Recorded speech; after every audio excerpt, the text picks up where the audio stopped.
Good evening and welcome to the February the 8th, 2021 Historic Zoning Commission. I'd like to call the meeting to order, and the commissioners, please respond when I call your name as to your attendance.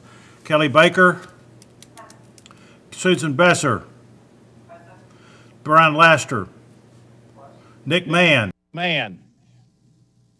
Present. Thank you and welcome. Lisa Marquardt. Present. Mary Pierce. Present. Ken Scalf. Present. Kathy Worthington. Present. And Jim Roberts, present. Now I'd like to entertain a motion to approve Resolution 2021-09, a resolution declaring that the Historic Zoning Commission shall meet on February 8th, 2021 and conduct its essential business by electronic means rather than being required to gather a quorum of the members physically present in the same location because it is necessary to protect the health, safety, and welfare of Tennesseans in light of the COVID-19 outbreak. Is there such a motion? So moved. So, Thank you, Ms. Pierce. Is there a second? second. Who was that? That was Nick. Oh, thank you, Nick. Please respond then when I call your name. Kelly Baker. Aye. Susan Besser. Aye. Brian Laster. Aye. Nick Mann. Well, Nick, you're muted. He's frozen, I think. All right, Lisa Marquardt. Aye. Mary Pierce. Aye. Ken Scalf. Aye. Kathy Worthington. Aye. And Jim Roberts. Aye. To prevent the spread of COVID-19 and to protect the health, safety, and welfare of the city of Franklin officials, staff, and citizens, the Historic Zoning Commission will restrict physical access in the meeting room to a small number of members due to the current limitations on public gatherings. Accommodations have been made to ensure the public is still able to participate in the meeting. The public may participate in the following ways: watch the meeting on Franklin TV or the City of Franklin website. Watch the live stream through the City of Franklin Facebook and YouTube accounts. Call in the meeting at 312-626-6799, meeting ID 960-6658-5073, password 756461. Callers will be unmuted and given the opportunity to comment during the meeting at specific times. Limited viewing will be available in the lobby of City Hall for up to 10 persons, but in-person comment from the boardroom will not be available. The public may email comments to planningintake@franklintn.gov to be provided in full to the commission and included in the minutes, but not read aloud in their entirety during the meeting. Email comments will be accepted until noon on the day of the meeting. Now we're to the point of minutes of the January the 11th meeting. Is there a motion to approve those minutes? So moved. This is Thank you, Lisa Lisa. Marquardt. Thank you. Is there a second? Susan Besser. I gave Amanda some corrections to the meeting minutes, so, and I'm assuming that she has those, and do we need to put those in this meeting, Amanda? Yes, I can certainly share those right now if you'd like. Go ahead. One of the corrections was a missing word on page 6. There was a note that Ms. Baker had noted that something was not perceptible, and it's supposed to say, it says that the overage is perceptible, but it's supposed to say the overage is not perceptible. The other was a note on page 22, I believe, where I just need to elaborate to be more clear. The intent was that, an applicant had asked if something could go back to staff for approval, and I responded yes, and it's just not very clear. So I'm going to clarify that for the minutes. And that was in the first sentence on page 22. So are there any other comments regarding the minutes? There's been a motion made and seconded. Mr. Chair, I found a couple of just little left out words, but they don't affect the meaning. Okay. And I'll give those to Amanda. Okay.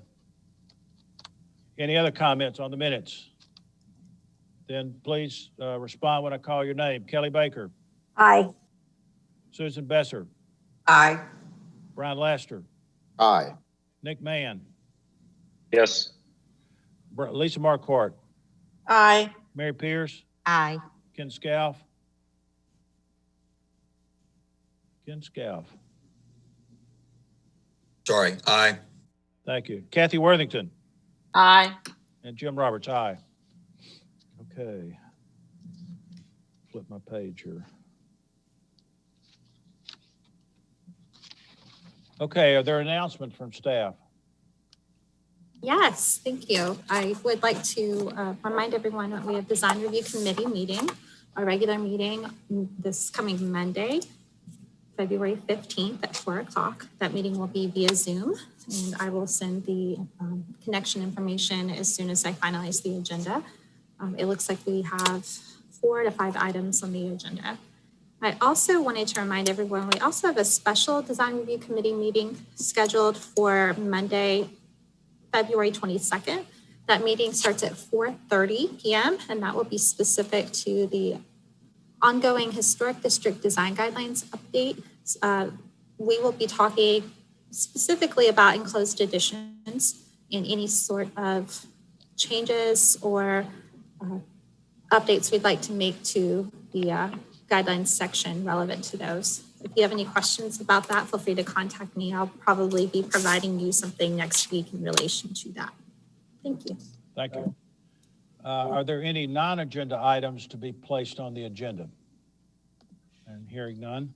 Are there any citizen comments on items that are not on the agenda? If there are any callers on the line, please press unmute or *6. These are for items that are not on our agenda. No comments. All right. Hearing none, then we go to item number 1. This is consideration of signage at 99 East Main Street. It's project number 7444. Thank you, Mr. Chair. The applicant is requesting a certificate of appropriateness for wall signage at 99 East Main Street. The applicant appeared before the Design Review Committee to discuss the proposal at its January meeting upon being deferred from the January Historic Zoning Commission meeting to allow for more discussion. The subject property is unique and is designed to have an integrated porch, creating a cantilevered upper floor. I am going to share screen and pull up information on that for you. Just a moment.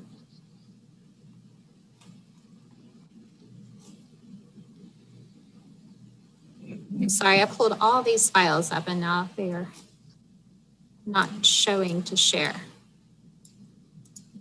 The arrangement was approved in order to accommodate the construction of the building for requirements in the floodplain. And so a wall sign is being proposed to be placed above the building's porch, below the second floor window sills.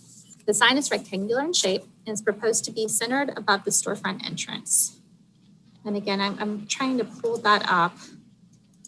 It is not presenting this as a shareable option for me, despite having it open. Okay. There we go. Okay. Can everyone see the screen? Yes. Yes. Okay, so you can see this is an integrated porch here. The upper floor cantilevers over the bottom floor. The sign is proposed to be placed above this integrated porch and below the second floor window sills. It's rectangular in shape. It's proposed to be centered over the storefront entrance. This is a double frontage. It was not designed that way, but was approved later by the Historic Zoning Commission to be combined. The design of the building face includes an approximate 1-inch brick projection right here on the building face. That bisects it between the upper floor windows. Thus, the centered wall sign requires the use of spacers or a molded backer so they can rest on the brick projection. Otherwise, it would be about 1 inch off the wall on either side of this brick pier projection here. Because of this, the proposed sign placement is not entirely consistent with the guidelines, which recommend against the placement of signage over original decorative detailings or designs, and state that applied wall signs should be mounted onto flat surfaces of buildings. Otherwise, the proposed location is typical of neighboring buildings and presents itself as a typical sign placement. The backer board is metal in material, and it has acrylic or a metal lettering noted on the plan set, as you can see here. That's mostly consistent with the guidelines. The guidelines recommend against the use of plastic as a sign material. Acrylic is a type of plastic, though metal is an appropriate sign material. The color of the background is a dark gray, while the lettering is a bright green. The applicant did provide a physical sample, which you can see on the screen. This is acrylic, so this material is not recommended by staff because it's not recommended by the guidelines, but the color is indicative here. It's a kind of a lime green color.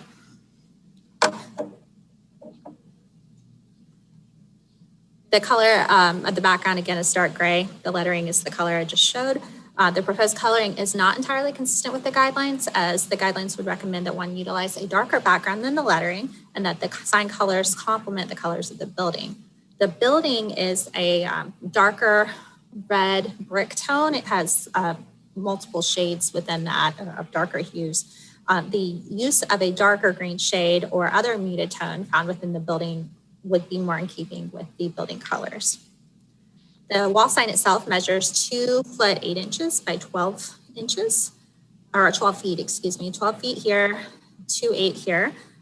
And that approximates to about 32 square feet, which is mostly consistent with the recommendations of the guidelines, which recommend that the wall signs be designed so they're 1 square foot per linear foot of width of the storefront. Staff measured the storefront from here to here, just the glazing, and that was about 25 feet. And then the additional columns, if you count the engaged columns on either side, which are the same color as the brick found here, that is another 3.5 feet on each side, which presents 32. So 32 square feet would be appropriate depending on how you calculate the storefront.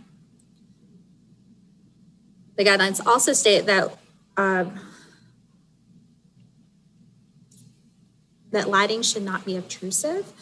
The applicant is proposing to use 4 pin neck fixtures, which you see here, 1, 2, 3, 4, and that the fixtures would project directly onto the signage below it. And because of this, the type and location of the proposed lettering would be consistent with the guidelines. Specifications demonstrate a blue fixture for the pen lights, which would not be entirely in keeping with the recommendations of the guidelines because that could be perceived as obtrusive. But the applicant did indicate that they plan to use a darker color. So I would recommend that a dark bronze or black fixture would be utilized. And those colors specifically are listed on the specification sheet provided by the applicant. So with all that, it is recommended that the commission deny issuance of the wall sign, as the wall sign does not entirely meet the intent of the guidelines for placement and color. And if approved by the commission, that the applicant provide information to demonstrate how this backer board would be molded and then adhered to the building so that it's done so in a way that doesn't cause damage to the face of the building, but rather any sort of mounting screws, mounting bolts would go through the mortar. Additionally, any proposed sign coloring would need to be modified so that it complements the colors of the building. As stated previously, a darker green shade or other muted tones within the building would be more in keeping with the building colors. Also, if issued a COA, the applicant must utilize metal letters in lieu of acrylic as shown here, in keeping with the guidelines.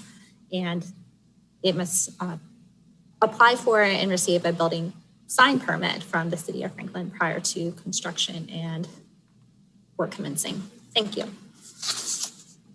Thank you, Ms. Rhodes. Would the applicant wish to comment on this application?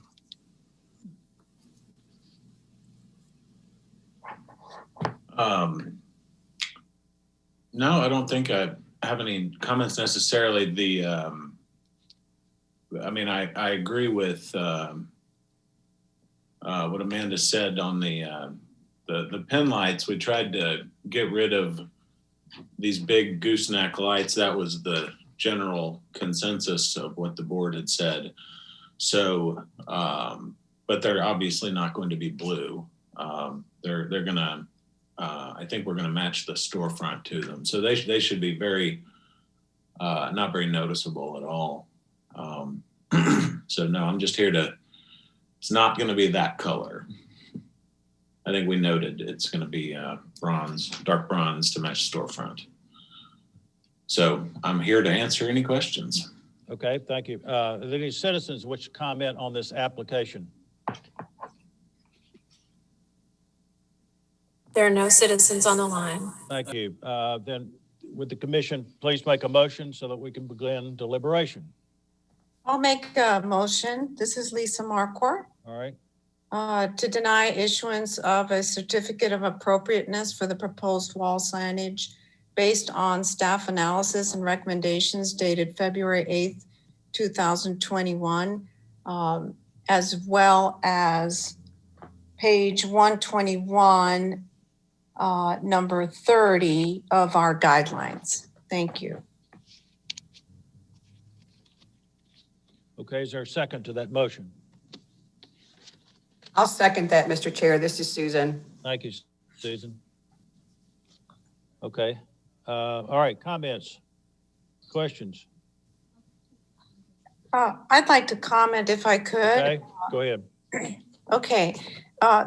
The applicant really said it best when he first appeared before historic zoning, because he said that because his would be the first commercial sign on this building, it sets a pattern for the rest of the commercial properties there. That's why we're being so careful to get this right the first time along.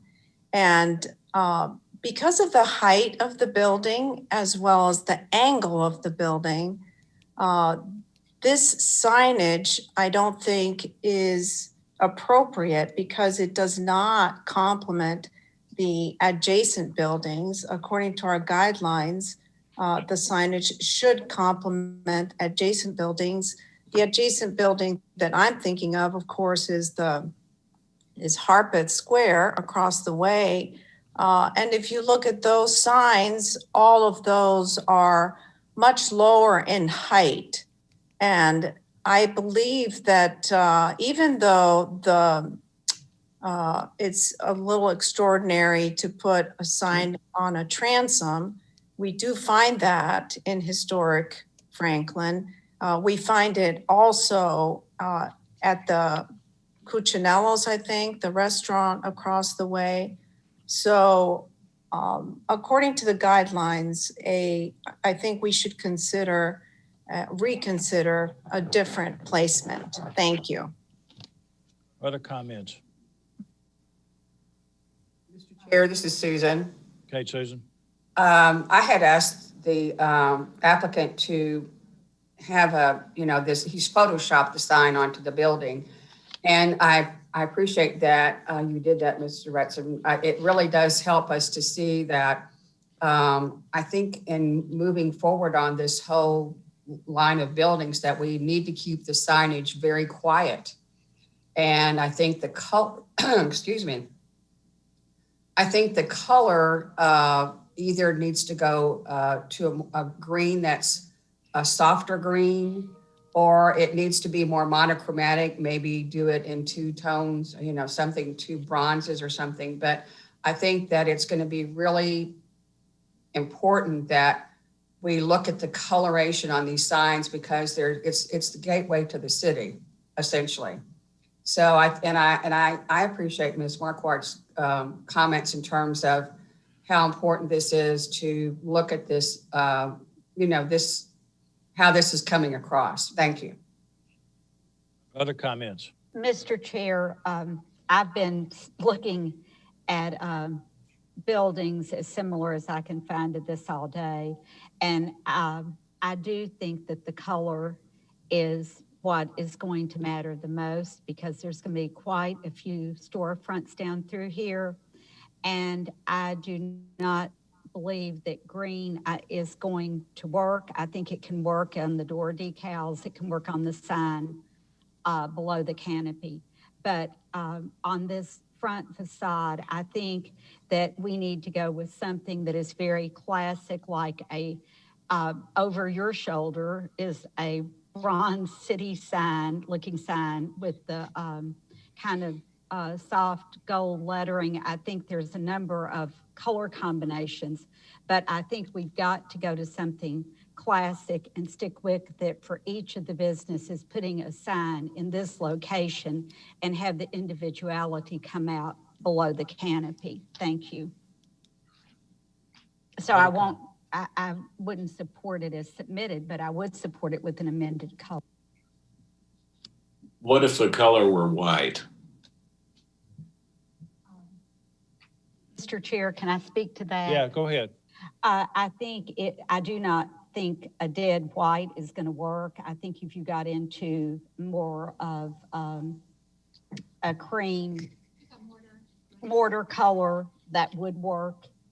But I do not believe white would work if you think of one of those signs in front of each of those storefronts all the way down. Well, I'm not permitted to do anything beyond our brand standards, which is, and no company that has actual brand standards can deviate. There's typically the brand standard color, and then there's one deviation that's permitted. So I can either go with my Pantone green, or I can go with white. It's all I'm permitted to do. Well, Mr. Chair, we've had instances, and I've been looking all day, where everybody from McDonald's to, I'm trying to think of other ones I saw today. McDonald's is sticking out where there was a variance, and I think there's an opportunity to brand it with color below the canopy. And I truly believe that this being something that looks historic as the gateway into town is going to really matter. Are there other comments from the commissioners? Mr. Chair, Yep, Mr. Laster. a comment that I would have is on the lighting. I'd like to see more examples of the lighting that's proposed that are pin lights as opposed to the gooseneck. I do agree and echo what the previous board members have said about this project. And what we said here is a precedent even for lighting. Any other comments? Mr. Chair, I'll add that I'm actually very comfortable with the placement. I understand staff's comments about not wanting to place a sign on the detailing of the building, but I think in the situation kind of where it is, that's kind of unique and understandable on how that is going to be maybe an exception in this area, in this specific agenda item. But I do agree with staff's comments 2 through 6, which also includes concerns about color. And then whenever we talk about lighting, I'm okay with the pin lighting. I think that's actually a great alternative, but of course we want to make sure we have warm lighting in there versus a cool lighting. Okay, anything else? My only comments are, I go along with the color situation and whether it, and white would be preferred. I still say that the background tends to dominate that sign, those letters. And I think if the background were more of the color of the brick and a smaller background run through the middle of those letters, it would show up better. And I think, again, the comments, the lighting, I'm okay. I agree with Mr. Laster. I'd like to see the more examples of the lighting, but the placement of the sign, I think, makes perfect sense because if you put it underneath where the building is opened there, it would, I just don't think that would work. It would need to be too big a height to mount up under there, and I think that would look worse, even though it would probably be more visible to people driving by. So I'm really not, I don't have a problem with the placement on the building. But I think this is, as everybody has said, this is the first of many on that building, and I think we better be very cautious as to how we approve this first one. So are there any other comments? If not, we're ready to vote on the motion to deny. So please respond when I call your name. Kelly Baker. Aye. Susan Besser. Aye. Brian Laster. Aye. Nick Mann. Aye. Lisa Marquardt. Aye. Mary Pierce, Aye. Ken Scal, Aye. Kathy Worthington, Aye. Jim Roberts, aye.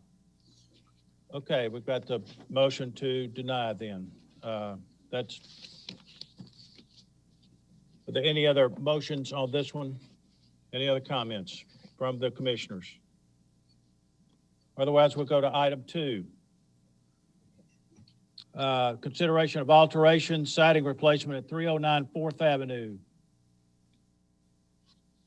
Amanda?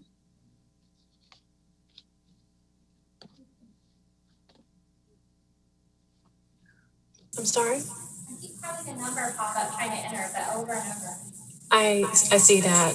While I have the mic on, I'd just like to say that I am the next door neighbor to this applicant, and I have removed myself from all discussions in the process for this application. So just wanted to let everyone know.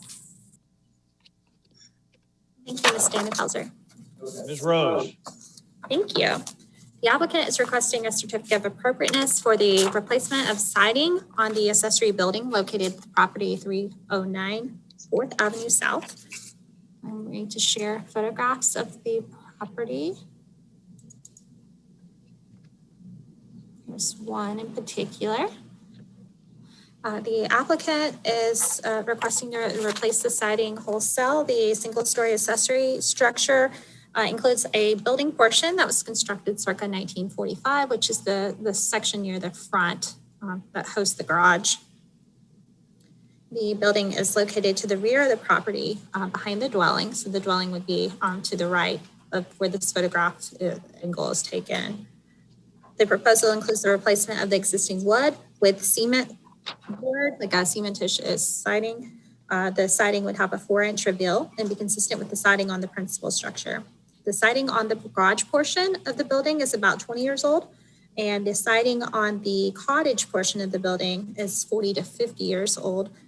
The proposal is mostly consistent with the guidelines, which recommend the replacement of deteriorated siding with siding that matches the original siding, but also states that the use of cement board siding would be appropriate for replacement of deteriorated wood siding on rear elevations or for new construction. The request is consistent with the guidelines recommendations that lap siding exposure be consistent with that on the principal or adjacent historic buildings, and the accessory structure, because it has been substantially altered over time since its date of construction originally in 45,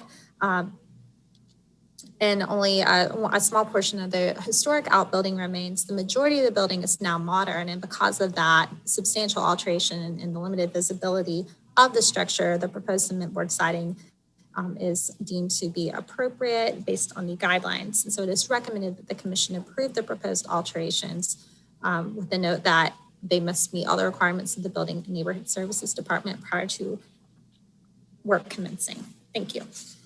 Thank you. Would the applicant like to comment on this application? Do we want to comment? Oh, I'm sorry. I thought you were asking the board members. No, we're good to go. In fact, Kelly's actually been putting graffiti on the side of my house, so I need to get that replaced. No, actually, in fact, my analogy is there's probably people on this phone that remember Hazel's blue garage that was pretty dilapidated there on 3rd Avenue. Well, my cottage is kind of in that same position, and my wife and I, Jamie, have worked hard on our main house. We really haven't done much work on our cottage. So we've decided, to try and, modernize our cottage, make it a little bit more weatherproof. The outside of the cottage is going to remain the same. As Amanda said, we've met with Amanda 2 or 3 times. We're going to put a smooth-faced hardy panel on it. The reveal is going to be the same as the main house. And so I think when we're all done this, the cottage will actually be more integrated into the house than it is today. So that's about the extent of it. okay. Thank you. There are citizens which comment on the application. If there are any citizens on the line, unmute yourself or hit *6. No comment. All right. Thank you. Then let's have a motion from the commission. Mr. Chair, Yes. I Thank you. move to approve a certificate of appropriateness for the proposed siding replacement. Thank you. And There's Mr. second. Chair, I second. Thank you, Brian. Any discussion? Questions? Okay, you ready to vote? Kelly Baker, Aye. Susan Besser, Aye. Brian Laster, Aye. Nick Mann, Aye. Lisa Marquardt, Aye. Mary Pierce, Aye. Ken Scalf, Aye. Kathy Worthington, Aye. and Jim Roberts. Aye. Thank you, Mr. Desmond. Okay, thank you. All right, our next item, consideration of fencing and addition at 128 4th Avenue North. Ms. Rose. All right, thank you very much. The applicant's requesting a certificate of appropriateness for front yard fencing with gating, rear yard fencing, and enclosed addition to the structure at 128 4th Avenue North. Proposals related to this item appeared before the Design Review Committee at its March 2020 meeting, the May 2020 meeting, and then last month, the item was deferred for additional discussion.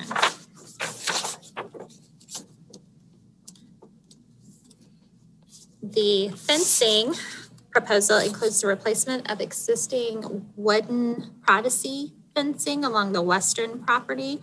And I am going to attempt to pull that up just a moment.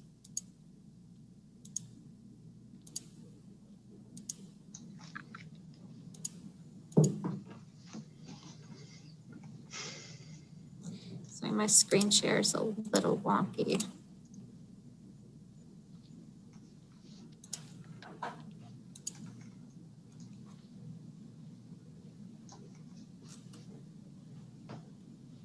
I apologize, it's not wanting to come up. The existing rear wooden privacy fencing along the perimeter of the property at the rear and on the sides. The proposed wooden privacy fencing is 7 feet in height and extends along the rear and both sides. As proposed, the privacy fencing is consistent with the guidelines, which recommend that wooden plank fencing be recessed at least 20 feet from the plane of the residence's primary facade, and that fence height not exceed 7 feet in primary yards, or in rear yards, excuse me. The fencing style and materials are consistent with the guidelines, which recommend that fence materials be compatible with the surface materials of the building, which is achieved by maintaining a range of materials historically present in the district. I don't know why I'm having trouble with the screen share, and I do apologize for that. I have it open on my screen.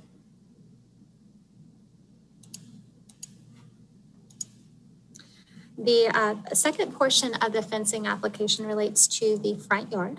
The proposed wooden picket fencing with wooden piers extends along the primary yard of the property and ties into swing gates of the same style and materials located at the entrance to the parking area on the side of the house, which would be to the left side of the structure itself.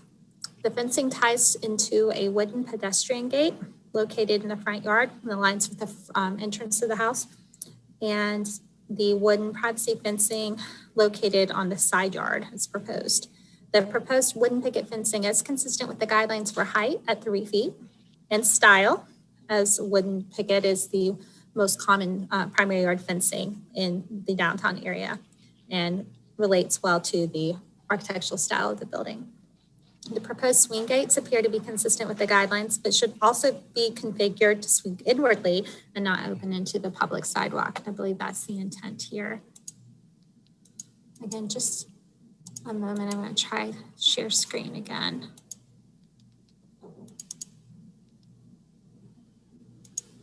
Okay, can everyone see that?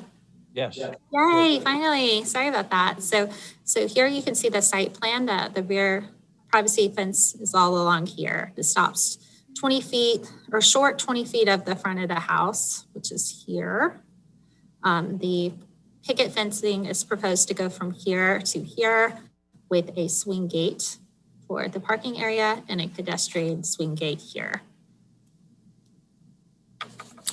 As for the addition, the guidelines support the placement of additions on rear or obscured elevations with limited visibility. You see from the site plan here, the additions proposed to be on the side of the house recessed behind this character defining side porch on the original portion of the home. The addition is designed at 1.5 story scale on the rear, 1 story in the front. The roof ridge height matches that of the front facing gable. The portion of the addition located on the side elevation of the building is recessed from that plane, as I had mentioned. So this is recessed back 33.5 feet from the front of the house here.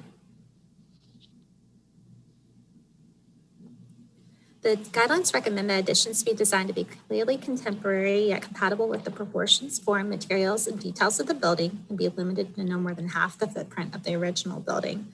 The building must be clearly identifiable and avoid approaches that unify the existing structure and the new construction to a single architectural whole. The addition is differentiated from the historic structure through the use of an inset that you can see right here. It's being recessed back behind this front side porch, and some material changes. You can see they proposed in lieu of the historic stone foundation, a parch-coated CMU foundation. The proposed material for the roof and siding will match that of the existing structure, and a TPO membrane roof, which is kind of a metal membrane roof, would be proposed on the flat portion of the existing roof, and the remaining roofing shall be asphalt shingles for consistency with the existing structure. The rear elevation includes a gable form and also includes a shed dormer with multiple windows located on the upper half of the roof. The shed dormer, the window located within the gable of the proposed gives the appearance of a 1.5 story to a single addition house, which is not entirely in keeping with the recommendations of the guidelines, which would recommend a scale continuity with the existing structure. So a reduction in the appearance or number of windows to less than the perceived scale would be appropriate and more consistent with the guidelines. This needs to appear more like a dormer and less like an upper story half floor on a 1-story house. For compatibility with the historic equivalents, the dormer should be set back 1 to 2 feet from the exterior facade wall. And I think the applicant can address how far back that's intended to be.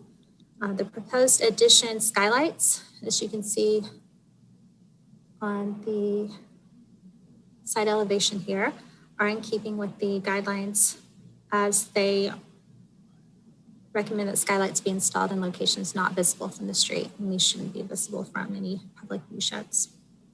As for the size, the footprint of the proposed addition measures 1,024 square feet, or approximately 35% of the existing structure. At the Design Review Committee meeting a few weeks ago, the applicant discussed the previous rendition, which was proposed at 1,106 square feet. So it has dropped about 80 square feet in footprint from the last submittal to this one. The original building is included, I'm sorry, I already covered that. The original building compared to the addition would be about a 35% addition percentage. The materials propose a hardy lap siding with a 4-inch reveal to match the house, a CMU with a parch coat for the foundation, could also be brick, which is consistent with the guidelines. TPO membrane and asphalt shingle roofing, also consistent with the guidelines. And the proposed windows are composed of wood and have appear to have the historic dimensions and profile of the existing windows on the building. The proposed trim boards as well. The proposed gutters would be a K-style gutter, which would be consistent with that of the existing structure, which would be appropriate. The proposed addition square footage, as shown on the plans, will require 12 additional parking spaces to the property. The submitted plans do not appear to reflect that requirement. I just wanted to note that parking requirements will be reviewed by the Building and Neighborhood Services Department during the building permit phase to ensure compliance with the zoning ordinance. So it is recommended by the commission that it approve the proposed fencing with the conditions that the swing gates be configured to swing inwardly and not into the public sidewalk. Approval of the gate is contingent upon approval of a site plan from the City of Franklin, and that the application meet all the requirements of the Building and Neighborhood Services Department prior to any work commencing. As for the addition, it's recommended the commission approve with the conditions that the windows have historic profile and dimension, and that those specifications be submitted to staff for review and approval prior to a building permit. The applicant reduced the number of windows on the rear elevation dormer area in order to lessen the perceived scale of the addition to a single-story structure for consistency with the guidelines, and that the dormer be set back 2 feet, and I believe it could be 1 as well, from the exterior wall facade for compatibility with historic equivalents. And again, it must meet all the requirements of the Building and Neighborhood Services Department, including but not limited to the minimum parking requirements for the addition prior to issuance of a building permit, and any changes to the plan must be submitted to staff or the Historic Zoning Commission for review and approval. Thank you. Thank you. Would the applicant please comment on the application? Would you like to comment it on the fencing and the addition at the same time, or do you want to break those up into 2 separate Well, I want to, we can break it up. Let's just do the fencing first. You go ahead with yours. I want the commission, though, to break the fencing up into 2 pieces. The front part being 1, and then the rear and side yard fencing being the 2nd. Okay. So, and then we'll do the addition after that. All right. So as was explained by Amanda, we've got the picket fencing that's shown on the exhibit number 2. So sheet number 2 is kind of got a first little detail of it. And that shows we went back and actually, based on comments from the DRC, we changed the scale and design of the posts that occur at the corners and then at the fence itself or the gate itself. We had some historic photos that were provided to us that were very helpful. They kind of look back on what some historic corner posts look like around downtown Franklin, probably at the turn of the century or older. And so we kind of referenced those a little bit. And so that's what we're showing in this detail. It's more or less a wooden post with kind of a decorative cap, or maybe we're trying to figure out if it's wooden or concrete, but the look of it will be the same, where it's a solid white post with the decorative cap on top. And then we've got the wood picket fence beside it. That's just a simple kind of, whatever that top of the fence is called. It has a name depending on who you talk to.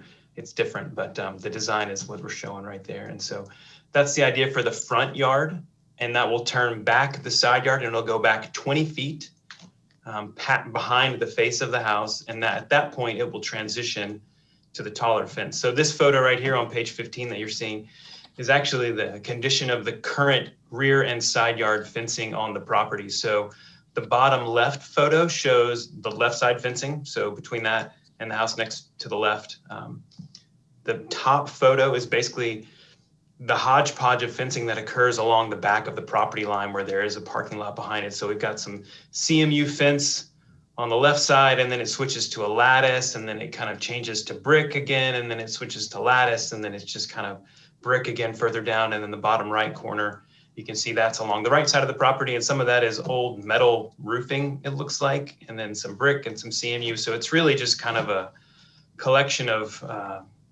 trash that they threw up on the back. So what we're planning is to come in, as you can see, if you go to page 2, Amanda, in the bottom right of page 2, we're just planning on a nice kind of wood privacy fence that's going to just have taller posts with little finials on top every so often, and just be a very simple style of fence. Right there, they'll be 7 feet tall. The one thing with the gates, and I guess we'll cover this right now, even though we'll probably talk about it a little separately, is that there are 2 gates. So originally when we came before the DRC, we had a sliding gate. We've gone ahead and changed that to 2 swinging gates that enter into the property at the drive. Those are set back from the front property line about 11.5 feet. So there's a fence that returns back and then to those gates. So that's actually on, I think, page 14 or page 14. You can see the idea of that, where you can see the returns back to where the fence itself or the gate itself will be. So when the gate is closed, it's going to look like the fencing but with some cross bracing in there. And then when it's open, it'll swing into the property. So it's not swinging towards the street. It swings into the property on either side, and will just be open during the daytime. Again, the owner is intending for this to only be closed after hours and will be opened at the beginning of the day. So it's not like it's going to be opening, closing throughout the day. So that's the fence. Okay, let's deal with the fence and then we can talk about the addition. Are there any citizens that wish to comment on the fence portion of this application? If there are any citizens, please hit unmute or *6. No comment. Okay, then let's have a commission deliberation. All right, let's do this, commission. Let's take the first item. Let's take the rear and the side yard fencing first. And I'd like a motion on that. Mr. Chair, Yeah, I propose to approve the side and rear fence with conditions or certificate of appropriateness for the proposed fence. all right. Is there a second to that? Second. Thank you, Ms. Pierce. Any comments? All right, prepared to vote. Kelly Baker, Aye. Susan Besser, Aye. Brian Laster, Aye. Nick Mann, Aye. Lisa Marquardt, Aye. Mary Pierce, Aye. Ken Scalf, Aye. Kathy Worthington, Aye. Jim Roberts. Aye. All right. All right, for the first, the picket fence across the front. Mr. Chair, Yeah, I move to approve with conditions the front picket fence and swing gates with a certificate of appropriateness for the proposed fencing. okay. Is there a second? Second. Okay. Comments, questions? This is Lisa Marquardt. My only comment is that based on, I agree that the picket fencing is consistent with other historic properties in Franklin. What seems inconsistent, I believe, according to the guidelines, is the fence.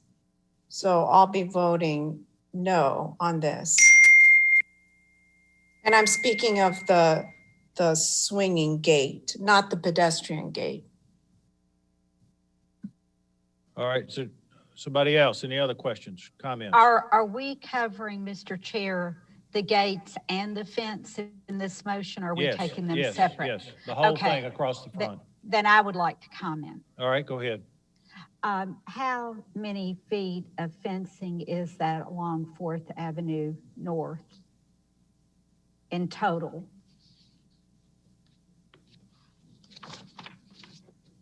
It is 136 feet. Again, it's a pretty wide lot. It's not Right. long and skinny.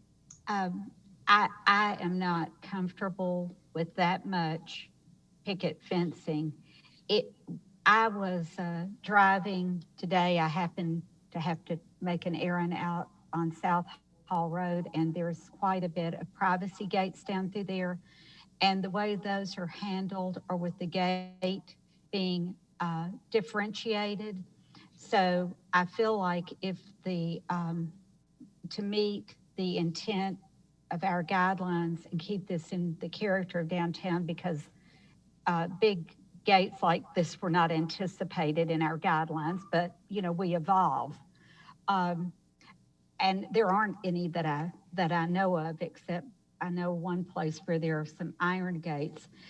So I think if that could switch when the return goes to the picket, if the swinging part of it could be a simple wrought iron, I think it would break up that length of picket fencing and make it more in keeping with picket fencing being used for yards.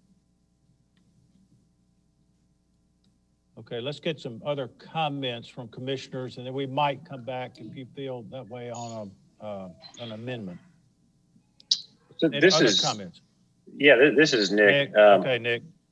Yeah, thanks. There's a house on I think 414 Bridge Street. I think is the street is the house. Could be 411. I'm not sure the address. Hold on. Sorry. Little ones. And it has a picket fence that runs the entire length of the front, and it also has the swing gate. And my question is to the applicant is: does that swing gate, is that drive width about the same as what yours is? It looks to be about the same, but I'm curious because I do like that, and I have no objections to that. I am looking that up right now, and it does seem pretty wide. It's definitely more of a wider than the 10-foot wide. I'm gonna use Google Earth here and see if I can measure it. Mr. Yeah, Chair, could we have described for us which house that is? Sure, that's the Fisher Matthews PLLC offices at, let's see, it's at 414 Bridge Street.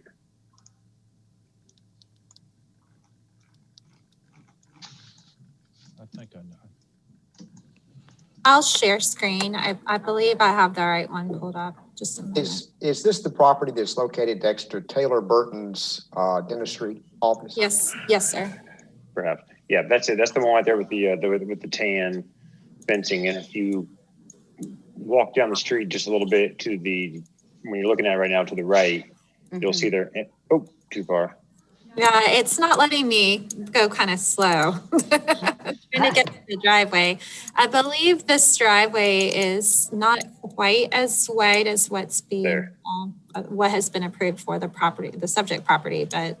I'm measuring on the very, very accurate Google Earth, probably around 17 feet, 16 to 17 feet for that driveway.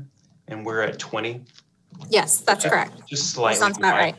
That's what I thought. And for that reason, because I've seen that in person and driven by that, I would vote to approve because I do think that looks okay. Well, Mr. Chair, that really helps me. I will say that if you look, that keeps having a change in elevation. So maybe at the front gate or somewhere, do some kind of up or something. It's not straight across. Yes, sir. So, Mr. Chair, I would like to add a little bit to this conversation as a person who has a long white picket fence in their front yard that extends the length of the yard with the exception of the driveway. This example that's been provided is excellent. I think that having this kind of change, this little swoop, and I'm sure there's a more technical term in the fencing, really softens it. And if you guys can see in the swing gate, it appears it goes straight across. So there is a little bit of a differentiation between where the gate is and the entire fencing itself.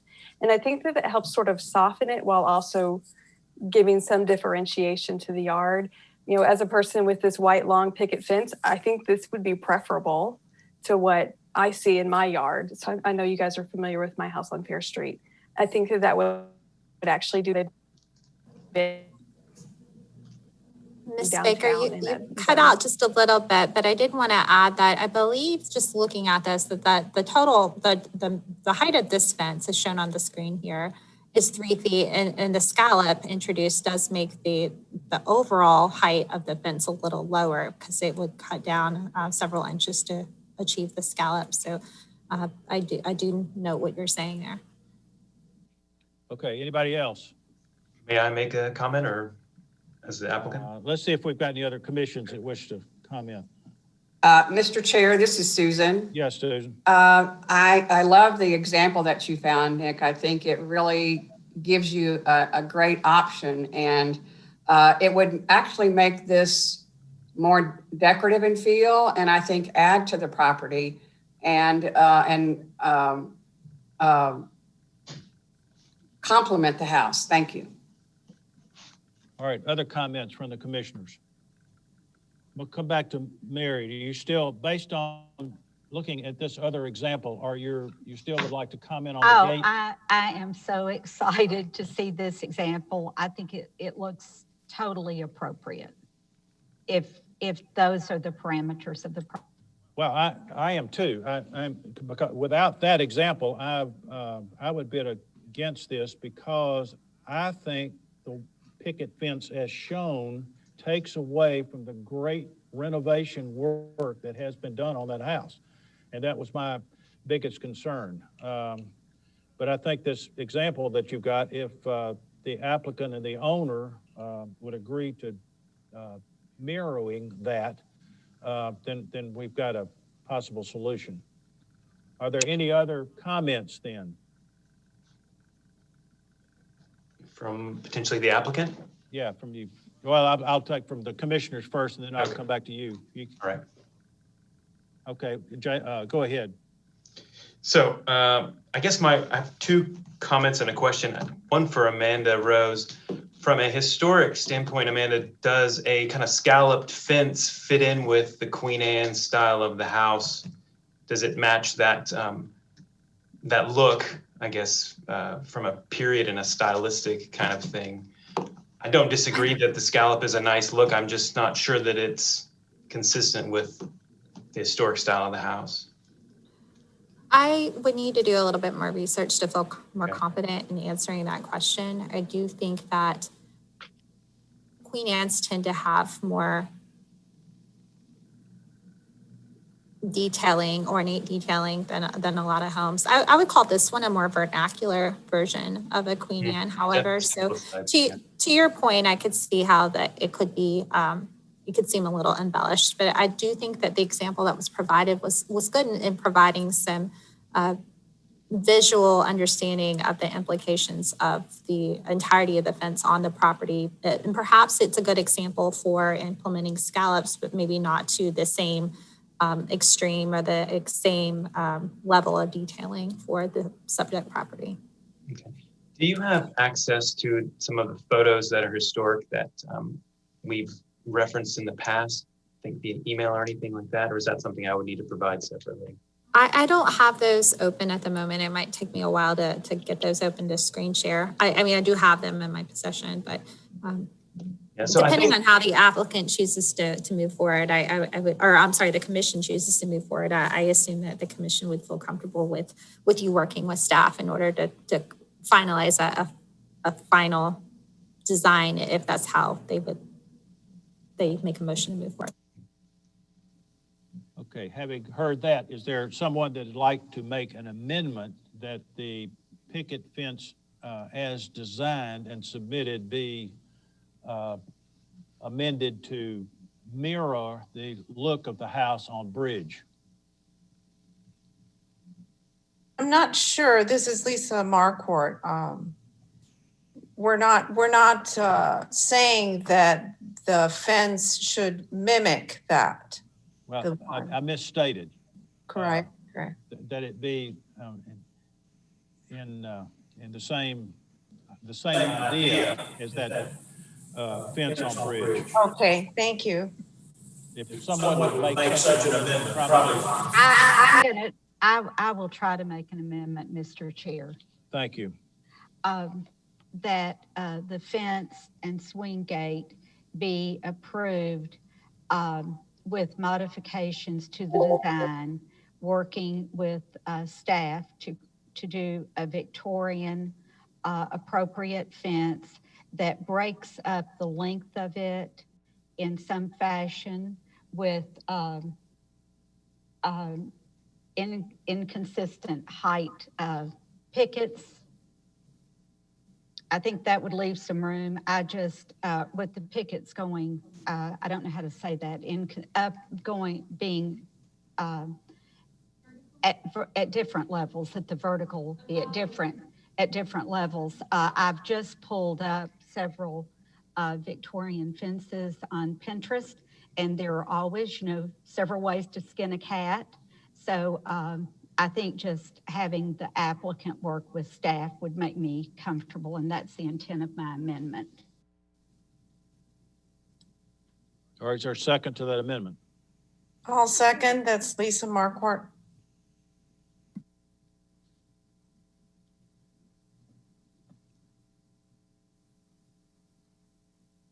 All right, I'm writing this down, and I'm gonna try to repeat it. So the amendment, as I think I've heard, is that the picket fence be broken up to a more Victorian style, and that design from the applicant be submitted to staff for approval. Is that what your intent is, Ms. Pierce? Yes. All right. Are there any comments on that amendment from the commission? Okay, we're ready to vote on the amendment. Kelly Baker. Aye. Susan Besser. Aye. Brian Laster. Aye. Nick Mann. Aye. Lisa Markwart. Aye. Mary Pierce. Aye. Ken Scalf. Aye. Then Kathy Worthington. Aye. And Jim Roberts, aye. Then we're ready to vote on the motion as amended. The main motion to approve the picket as amended. Kelly Baker. Kelly Baker. Aye. Thank you. Susan Besser. Aye. Brian Laster. Aye. Nick Mann. Aye. Lisa Markwart. Aye. Mary Pierce. Aye. Ken Scalf. Aye. Kathy Worthington. Aye. Jim Roberts. Aye. All right, now, Mr. McCrary, we are ready for the addition. Right, my favorite part, again, the easy one. So, Yeah, right. all right, so just as a recap, if we could start on page 1 of the document. So this is the existing house as it has been restored to its current state by the owner.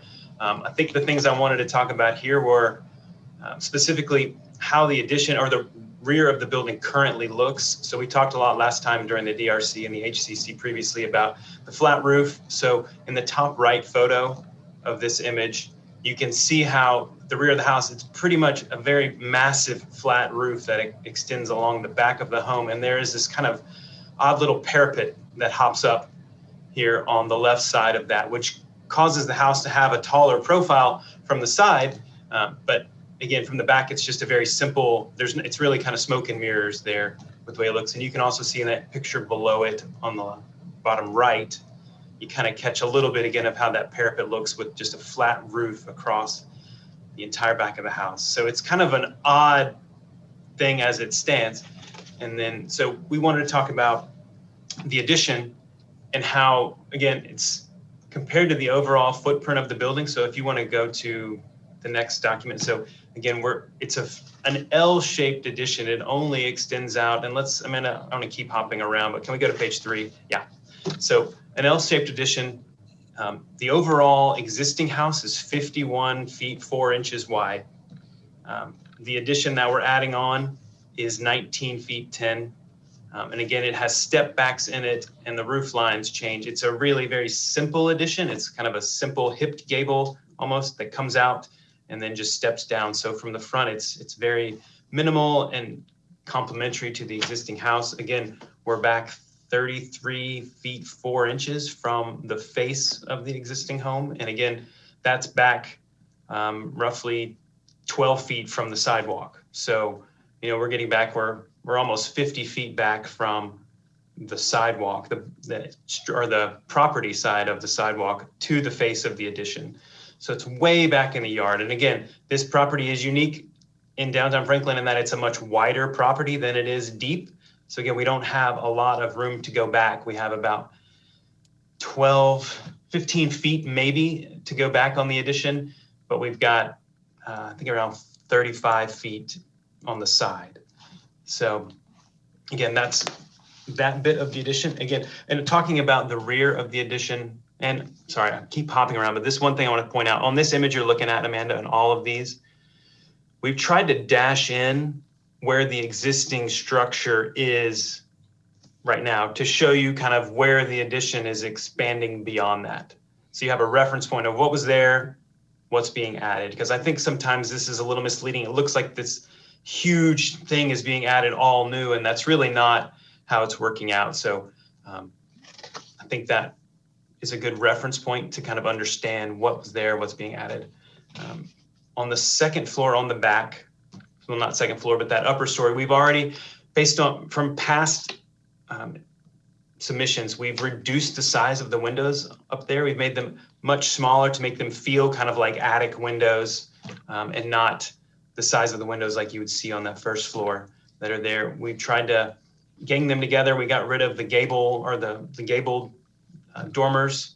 We've ganged some of the windows together. On the right side that you don't see in this one, we've actually eliminated the window that was kind of on the return of that end to make that a more simple kind of thing. And we really just tried to simplify it, compact it up. We shrunk the upper floor as well. We pulled it back. It's 3 feet 2 inches back from the floor below. So we've kind of, 2 foot is kind of the requirement, and we've gone above that and brought it back 3 feet just to try to make it feel more like it's a smaller shed addition dormer on the top. That low slope roof that's existing kind of plays into that. We're just matching what that roof slope was. So that's why if it was a steeper roof, it would feel smaller, but with the slope of the existing, it's just, that's kind of how it plays out. And I think another thing to think about too, when you look at the addition, there's really no view of the second floor or the upper floor from any public right of way. We talked about last time, but along the street on the front, you could never see that back part of the house. There's this almost like a captive parking lot in the back. And then the Church of Christ owns a public parking lot that's behind all the commercial buildings over there as well. So there's really nowhere where you're going to be driving by or walking by and actually be able to really have a view of the back of the existing property, unless you're in the parking lot. But again, there's a lot of tree cover along the back property line and things like that. So I just want the commission to consider that when they're thinking about view sheds and things like that. This isn't a property that's on a corner lot somewhere that's got views from everywhere. This is, part of within the block, and then the back is obscured by the other properties around it. Okay, are there any citizens that wish to comment on this portion of the application? If there are any citizens on the line, please unmute yourself or hit *6. No comments. Okay, thank you. Let's have a motion then from the commission to start discussion. Mr. Chair, this is Brian. Okay, Brian? I move to approve with conditions a certificate of appropriateness for the proposed addition. Thank you. Is there a second? Second. Thank you, Ken. Discussion. Mr. Chair, this is Susan. Yes, Susan. I will not be able to support this motion. I still feel that, the idea when you do an addition is that you're able to remove it at a later date. And I'm not sure that that's really going to be possible. And I had, in my comments, I looked back in the minutes and I had asked for this addition to be smaller. It's they did change some elevations, but, the thing is that when you're working with historic houses, we don't know how long this applicant's going to be in at this property. And whatever he does or whatever is done to the property, that's going to be there. And I feel like that it's not going to stand the test of time. So I will not be able to approve it. Thank you. Other comments?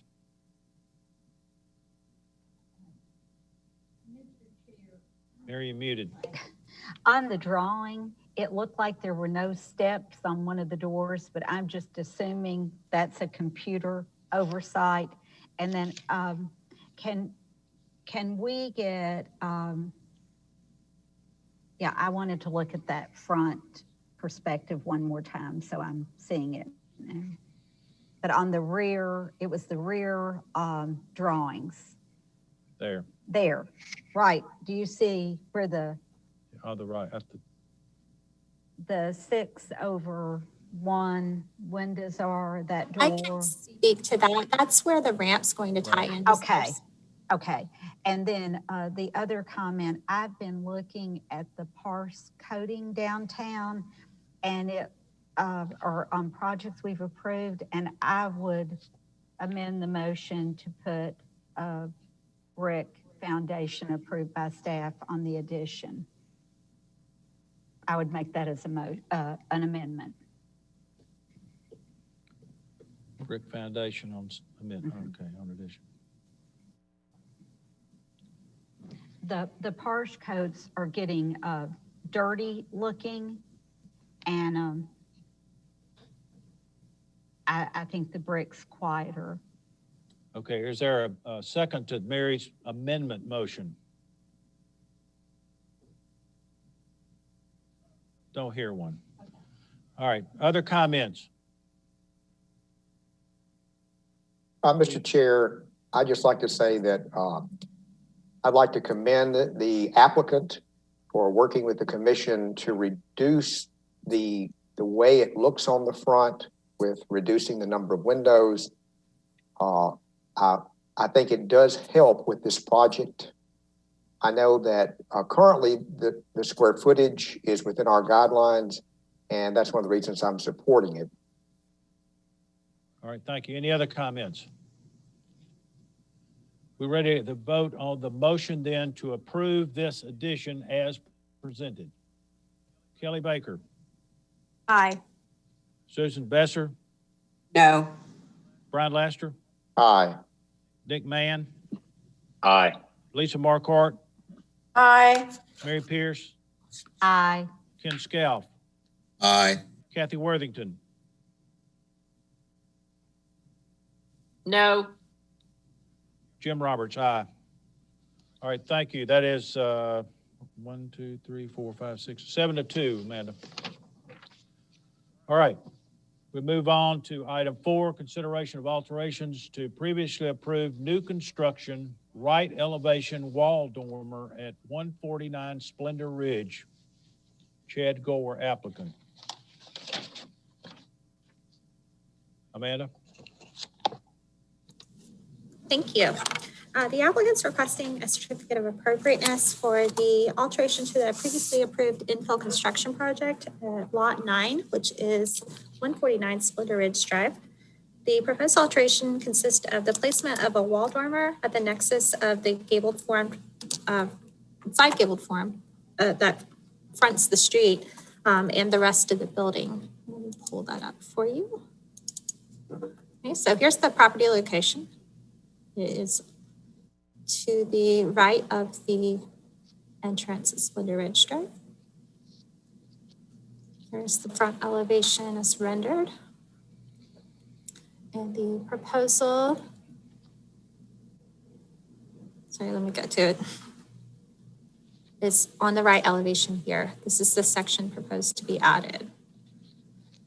The roofline alteration is proposed to allow for the creation of a walk-up attic space within the half story above the second floor. The guidelines recommend that if dormers are desired, one add them only to rear side elevations with minimal visibility, and that one uses designs, materials, and scale in keeping with building character. While it's not clear how visible the alteration would be based on materials provided at the time that staff composed the analysis and recommendation, this architectural detail is not complementary to the federal architectural style of the building or any nearby buildings. And the arrangement does not reinforce and maintain the roof forms of adjacent buildings as recommended for infill building construction. Further, the use of a wall dormer in lieu of a roof dormer is not recommended. This has been reviewed by the Building and Neighborhood Services Department for an interpretation on whether or not this is a third floor wall. And it has been determined that it would be interpreted as a third floor wall.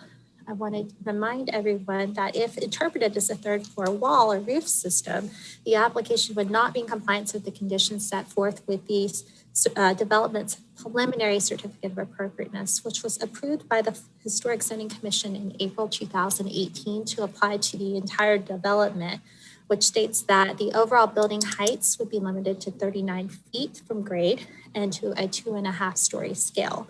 So keep in mind that this is currently, as proposed, interpreted to be a 3-story building by our zoning division of the Building and Neighborhood Services Department, and therefore would not be in compliance with the previous approvals set forth by the Historic Zoning Commission. If the application were to be altered to be a true roof dormer and not a wall dormer, instead at least a foot or so from the exterior wall, then it would be potentially in keeping with that preliminary certificate of appropriateness, because it would then be a dormer on a second floor rather than a third story. It is recommended that the commission therefore deny the proposed construction alteration with the note that if issued a certificate of appropriateness, it should be altered to be in compliance with the preliminary COA, or otherwise the preliminary COA would need to be amended. The windows would need to have historic profile and dimension, and those specifications submitted to staff for review and approval prior to issuance of a building permit. Thank you. Thank you. Would the applicant please comment on the application? Yes, good evening, everybody. I'm just asking that the commission consider an exception of the guidelines based on the visibility, or I guess lack of visibility of this particular addition. I sent in some rendering kind of things of where the, views from the street, from the sidewalk of this, hopefully. Yeah, so there you can see kind of the flyover view of it, but and how it's kind of tucked in there behind the main mass of the building. But if you kind of swing down to maybe the next image, Amanda, the from the sidewalk, from the street, that little dormer up there is invisible, not apparent from the right of way. I'm sorry. That's okay. I'll wait till you get there. It's not letting me switch between. I have to open each one individually. I'm a little bit surprised by BNS's interpretation of that as a third floor wall. It kind of seems like a technicality, but I wish I'd have. Yeah, so you can see, you can't really see it at all from the street. It's tucked in there behind the main roof, but I don't know that there's a way to. What we've got is a stairway kind of going, just barely getting enough head height for a stairway up to the attic. And so I don't know that there's a way for there not to be a wall there. It's like I said, it's a little bit surprising to me to hear it interpreted as a third floor wall, but rather than a dormer. But and I'm afraid that there's not a way for me to inset it because the stair kind of needs to still have room for it. The stair's got to stack on itself. That may not be apparent unless you're looking at the floor plans, but there's the first floor run of stairs and the second floor run of stairs gonna have to sit on top of each other. So I don't know. I hope you guys can are able to look at this and provide an exception to the guidelines. I'm happy to answer any questions about it. Okay. Are there any citizens which comment on this application? If there are any citizens who would like to comment, please unmute yourself or hit star 6.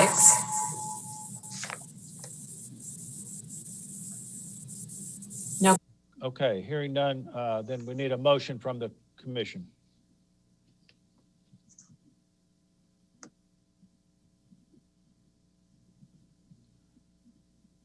Need a motion to start discussion on this. Mr. Chair, I move to deny an issuance of a certificate of appropriateness for the alterations to the previously approved new construction based on staff analysis and recommendation dated February 8th, 2021. Thank you. Ms. Baker, is there a second? Second, Mr. Chair. Thank you, Brian. Any comments? Mr. Chair, I'm just very hesitant to approve of anything this early into the projects of this new infill that deviates from any set in the past. It's just not. Okay, thank you. Is there any other comments? Mr. Chair, I have a question for the applicant. So how did you gain access to this attic space prior to this? Was it just going to be a pull down stair on the second floor? Yes, sir. Yes, sir. This particular floor plan, there's not a lot of finished storage. Our market, I think, is going to ask for a lot of finished storage. So we thought it would be a great benefit to be able to walk up to the attic rather than the pull down thing. Okay. But doesn't that open the door for that being finished out as an occupiable space at a later date? I don't think so. Well, I mean, I guess technically it could, but there's hardly any headspace up there, and there's not any windows. So somebody would have to do some serious alteration for it to be a bedroom of any kind. I guess the floor system's only 2x8, so it's not really set up to be a finished space. Though, I mean, I guess somebody could make some major alterations and create a finished space up there. Okay, any other comments? Got a motion to deny then. Are you ready to vote? Please respond when I call your name. Kelly Baker. Aye. Susan Besser. Aye. Brian Laster. Aye. Nick Mann. Aye. Lisa Marquardt. Aye. Mary Pierce. Aye. Ken Scalf. Aye. Kathy Worthington. Aye. And Jim Roberts, aye. Okay, thank you. We're on to item 5 now. Consideration of alteration, new secondary entrance at 202 3rd Avenue North. Keith Baker, applicant. Ms. Rose? Yes, thank you. The applicant is requesting a certificate of appropriateness for the replacement of the entry door and the construction of a new secondary entrance on the building at 202 3rd Avenue North. I'm going to pull up the materials now. Just a moment.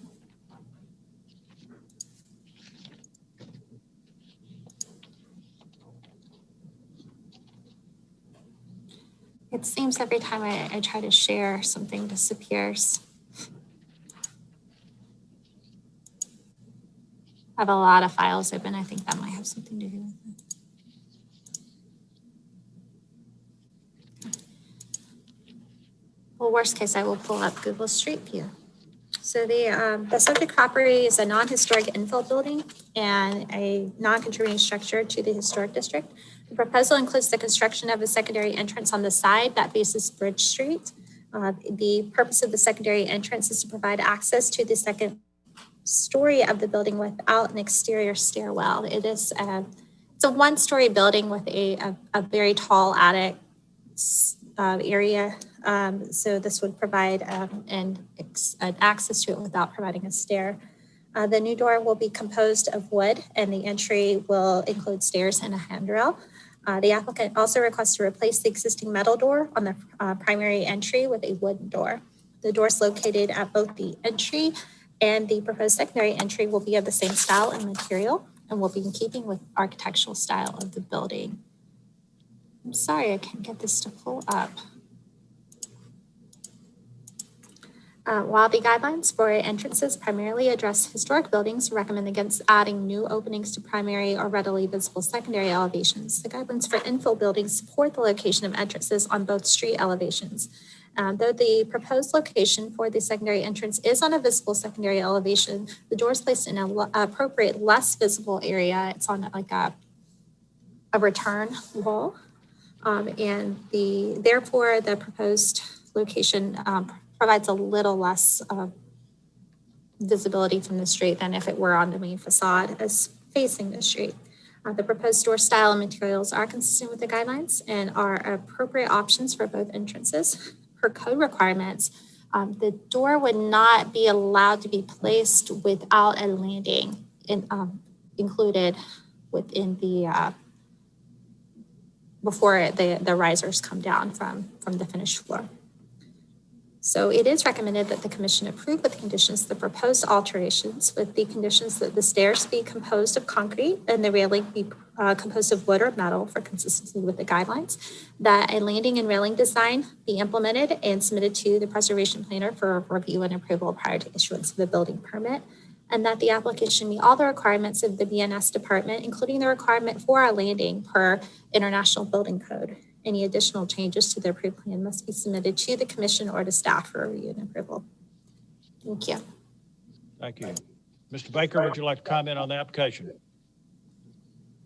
And here it is, finally.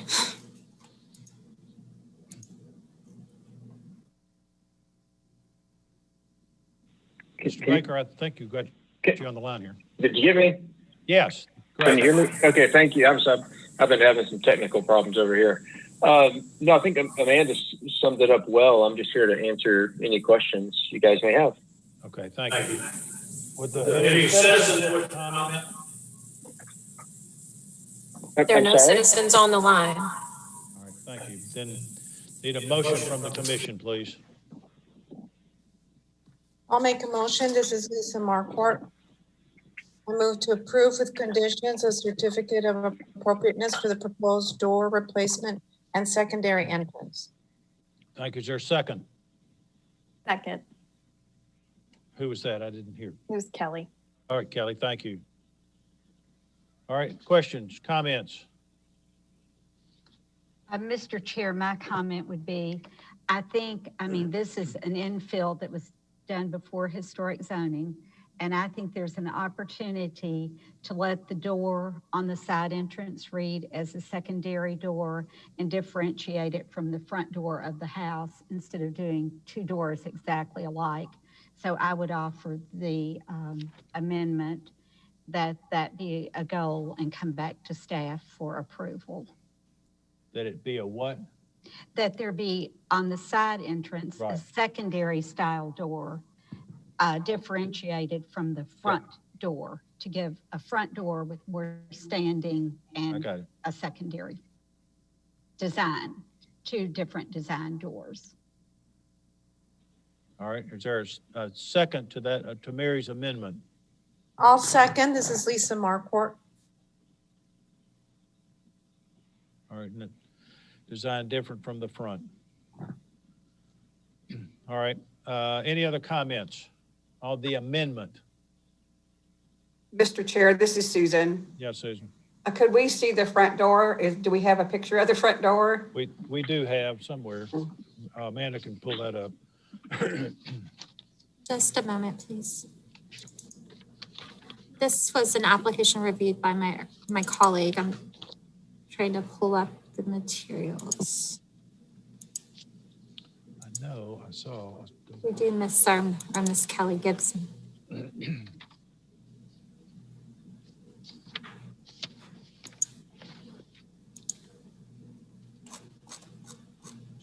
I believe she had requested that from Mr. Baker, and I know we provided it. It's on the spec sheet, Amanda, that came separately.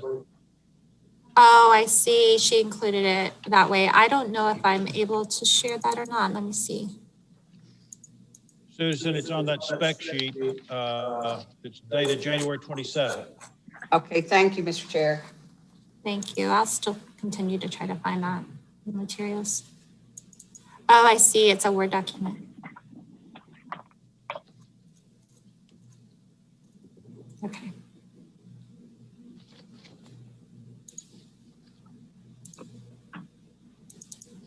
Okay. Can you see this? There you go. That's it. I apologize that I didn't recognize that as a file I needed to open.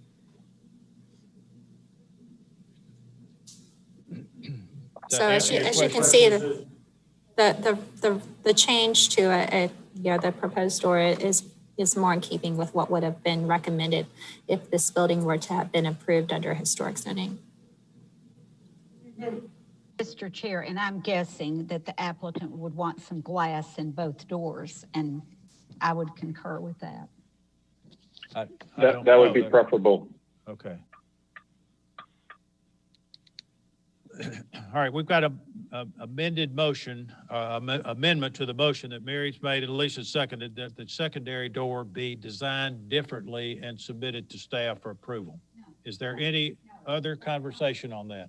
Mr. Chair, that's not what I asked. I asked that the front door read more as a front door and the secondary door as a secondary door and just be different.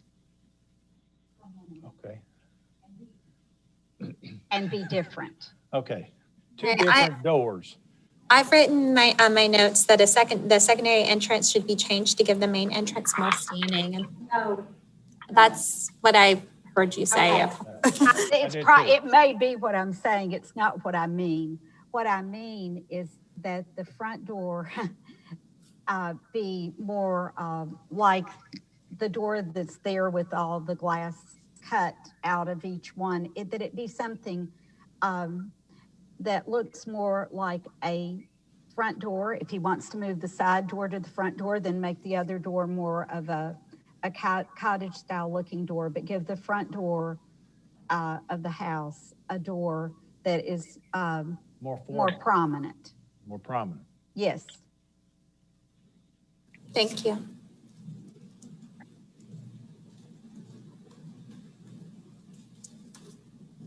And that's to staff, All right. correct?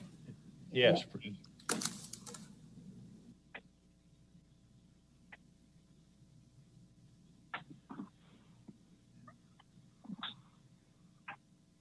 Stand for approval. Okay, it's, Lisa, are you okay with that change? Lisa Marquardt? Yes, thank you. All right, thank you. Then we've got an amendment to the original motion, or to the motion. So are there any other discussion on the amendment? Amanda, you clear on the amendment? I think I am clear. If Mary's clear. I think I wasn't clear, but. Well, if you're clear now, I'm clear. I'm Mary clear, yes. All right, good. Then if there are no other comments, then let's vote on the amendment. Kelly Baker, Aye. Susan Besser, Aye. Marianne Laster, Aye. Nick Mann, Aye. Lisa Marquardt, Aye. Mary Pierce, Aye.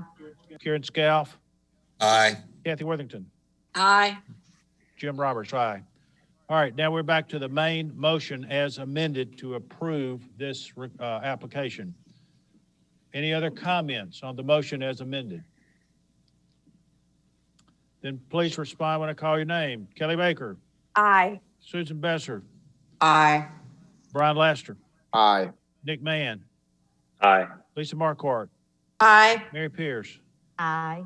Ken Scalf, Aye. Kathy Worthington, Aye. and Jim Roberts, aye. All right, thank you. We're on now to item number 6. Mr. And Chair. may I just say something really quick for the benefit of the applicant for item 5? Yeah. Mr. Baker, this will require a building permit because of the landing. So feel free to contact me tomorrow and I can get you some information on how to move forward with that. Thank you. Mr. Chair, since the next 2 items are going to be fairly intense, can we have a 5-minute recess just to get everybody Stretch your legs. squared away before we? I think so. We'll take a 5-minute recess. And Mr. Chair, could you say the time for the benefit of all watching that we'll return? It is 6:34. We're going to return at 6:40. And Mr. Chair, we may need a motion to recess. All right, motion to recess then. So moved. Thank you, Mary. Is there a second to that? Second. Thank you, Kelly. Then Kelly Baker, go ahead, Kelly. Aye. Susan Besser, Aye. Brian Laster, Aye. Nick Mann, Aye. Lisa Marquardt, Aye. Mary Pierce, Aye. Ken Scalf, Aye. Kathy Worthington, Aye. Jim Roberts, aye. 5 minutes.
Parking, driveway, walkway, fences, walls, signage, and new construction and relocation at 150 Franklin Road. Okay. The applicant is requesting a series of site alterations at the BGA Lower Campus in coordination with the ongoing Franklin Road Infrastructure and Sidewalk Project, as you're all aware, as well as some alterations to the building that are proposed in item 7. So to the best of my ability, I have tried to keep this as organized as I can. There are a lot of alterations proposed as part of the site plan. So this application is specific to site features. Item 7's proposals are more specific to building alterations and an associated proposed drive aisle canopy. So the proposed alterations include various items to alter the vehicular circulation system, which would be the relocation of the parking stalls in front of the building. And I'm going to go ahead and try to pull that up. Bear with me. Okay, can you all see the BGA Lower Campus site improvements? Yes. Okay. Okay, so right now there's some parking here, and the applicant's proposing to relocate this parking back, recessed it from the road, and use this as a sports field or and playground. They would also like to relocate the stalls that are currently in front of the building facing toward Franklin Road and have them reoriented where they're actually more adjacent to the historic Cox House. It would also include the modification of the entrance drive widths and locations. So you can see the proposed location here and here. They're currently a little different, as you can see here. Excuse me. The red being the existing layout. The drive entrance is narrower and it's flared out a little bit more than the proposed entrance in blue. The alterations to the pedestrian circulation system through the reintroduction of a walkway that lines up with the front of the historic Cox House. Right now, it's largely overgrown. There are some remnants of a stone liner through there to show where it was, and they would like to reintroduce that to the site by using a herringbone patterned brick through there. And the construction of accessibility ramps, one onto the front porch of the Cox House, and then one on the side here onto the large addition on the rear. The alterations also include some fences and walls, mainly the construction of a masonry wall with a steel fence of 6 feet along the front of the property line all the way through here.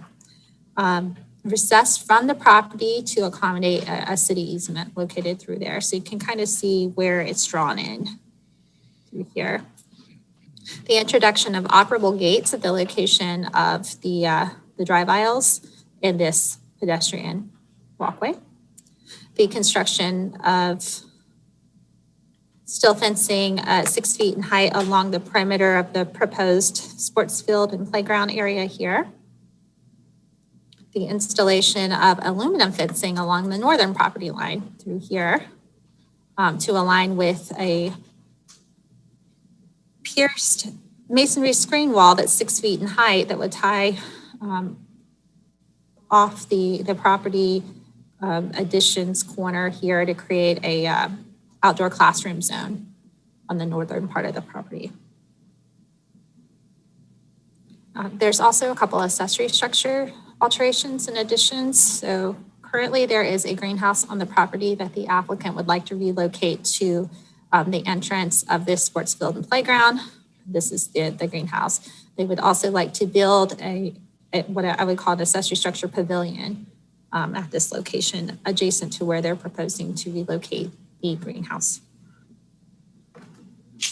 There's also a sign proposed as part of this package. This sign is different than the sign proposed in item number 7 in that it's located specifically for the entrance. It's located right here.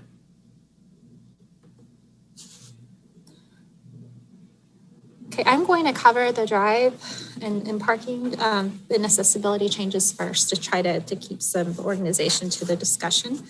The guidelines would recommend for the construction or the alterations to the parking that driveways follow historic patterns and that they be located along rear side elevations and landscape to mitigate impacts to the district's character. The proposed driveway widenings and relocation are in concert with the city's ongoing right-of-way improvements, and the curb cuts are situated so that they're not located directly in front of the historic building. So they are still to either side of this historic building here.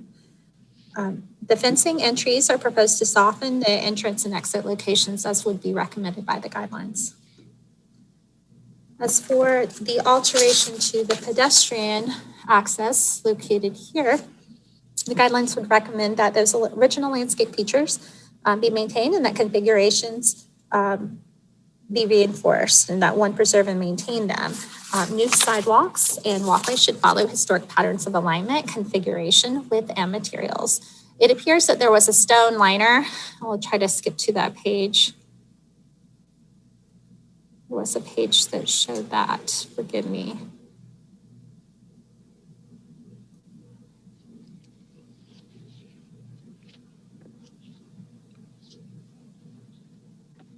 That's the one. Okay, I see it. Okay. There is a stone liner there, like a stone border. And so the applicant's proposing, rather than using stone, using a brick that has an intricate herringbone pattern. Because of the way the guidelines are recommending that they follow historic patterns of alignment, configuration, width, and materials, the use of a less intricate brick pattern, such as a running bond, would be in keeping with the context of the property and with the details of the historic house. As far as the ramps proposed here and here, and then we'll skip to a section that might show that a little bit more. If I can. Yes, access ramp here, access ramp here. The guidelines would recommend that ramps be located on rear or secondary elevations that are not readily visible, and that one use wooden ramps with detailing similar to that of the building. Ramps should be designed to be reversible, have minimal impact, and not involve the removal of any historic features in order to accommodate them. While the proposed location of the accessibility ramp at the non-historic addition location is consistent with the guidelines, as it would not be readily visible, the proposed ramp at the historic building's front porch is not recommended unless absolutely necessary for access. It would be tying into a prominent historic building's location. It may alter the features on the historic building. We do not have any sort of specification information provided to just demonstrate how the ramps would look and if those materials on that front porch would be altered in order to accommodate said ramps. So there's just really not enough information to make a decision or for staff to make a recommendation on the ramps at this time. Moving on to the fences, walls, and gates. Let's skip ahead here. You can see on the screen there's a number of different fencing styles, and I will go through those. The fence that's proposed for the front elevation recessed behind the easement is a 6-foot masonry wall. This is the top one that you see on the screen with steel fencing. So the wall isn't 6 feet. I misspeak that the overall height is 6 feet. It has a low masonry wall in which steel fencing is placed. The columns are masonry columns that would be 7 feet in height. In coordination with that. The fence and wall are proposed to be recessed, like I said, 25 to 26 feet from the back of the planned sidewalk at the areas north of and adjacent to the exit drive in the ceremonial walkway that the applicant would like to reintroduce. It's less recessed as you get toward the north side of the entrance drive. And I can go back to show you that.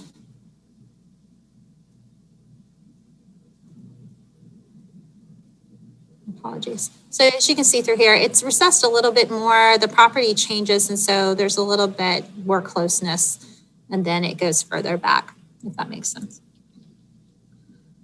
The guidelines state that fence materials should be compatible with the surface materials of the building and that the compatibility would be achieved by maintaining a range of materials historically present in the district.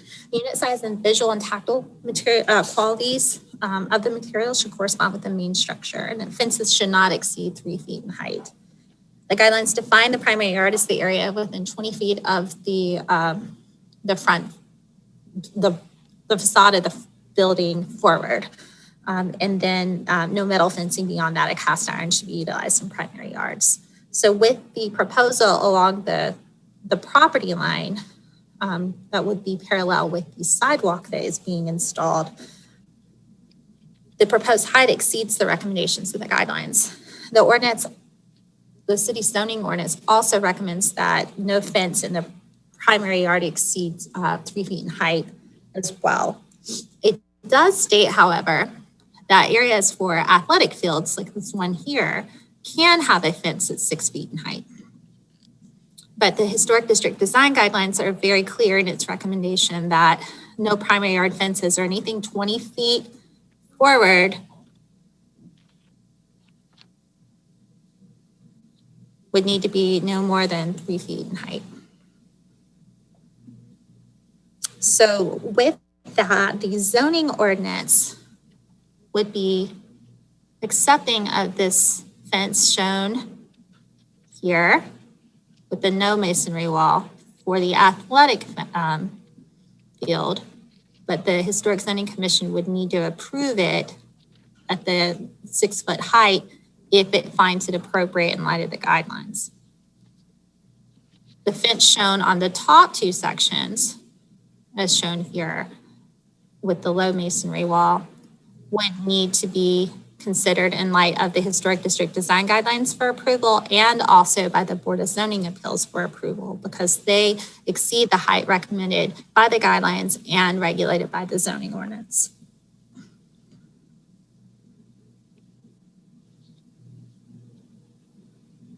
The applicant's also proposing to include operable gates as part of this proposal. You can see the 2 operable gates here.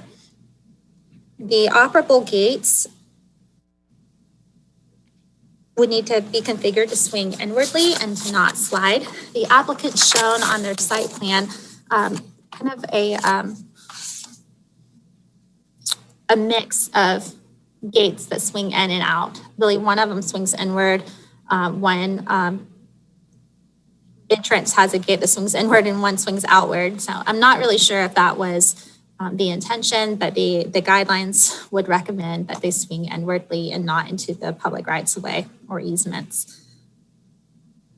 The construction of the gate at the ceremonial location, the little pedestrian entrance there, is not appropriate due to its height at 6 feet. The installation of aluminum fencing along this northern property line is also not appropriate in some circumstances.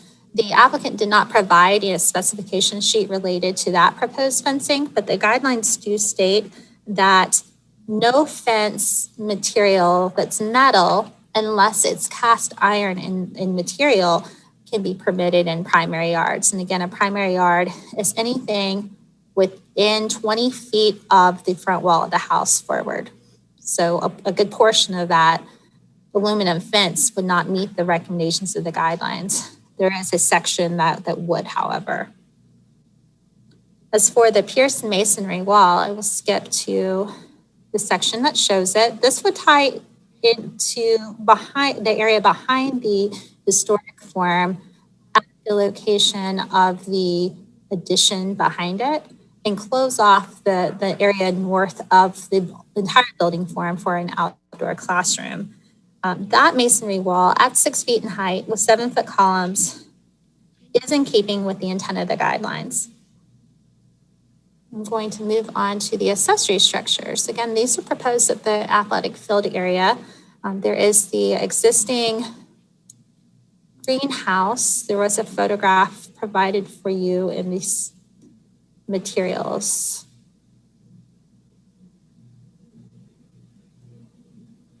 Right here, the pavilion is proposed to be located at the athletic field as well. The guidelines for accessory structures are more specific to residential context, but do note that such buildings should be behind the rear plane of the principal structure and in traditional locations behind or to the side of the principal structure. Further, they also note that there should be visual subordination to the principal structure in placement, size, mass, and intricacy, and that architectural features should complement but not visually compete with the character of the historic principal structure. So the proposed location is appropriate. The design is in keeping with, but simpler than the residence or the historic residence's Italianate detailings and materials. The existing greenhouse isn't historic, so its relocation may be appropriate as the guidelines recommend against the relocation of historic outbuildings. The proposed location next to that pavilion is appropriate in light of the infill regulations or the infill section of the historic district design guidelines because it still would be behind the principal structure in subordinate nature. The signage proposed at the entrance is shown here. This sign is proposed to replace the existing sign, which is 15 square feet. It needs to be relocated in light of the streetscape project moving forward in that area. The guidelines recommend against the use of monument signs for residential areas. Monument signs are not recommended for use in non-residential districts as well, but it is noted that they may be appropriate for civic or institutional uses, such as this one. In non-residential areas, monument signs are recommended to measure no more than 12 square feet. So the proposal here with a total sign surface of 15 square feet is not entirely in keeping with the guidelines, which recommend 12 square feet, but it is in keeping with the square footage of the existing sign. So I do have some recommendations for you. It is a little scattered due to the nature of what I've talked about. Would you like me to take those one by one, Mr. Chair? Let's do the ones that were based on your recommendations for approval. Do those first. Yes. And then we'll deal with those and then we come back to the others.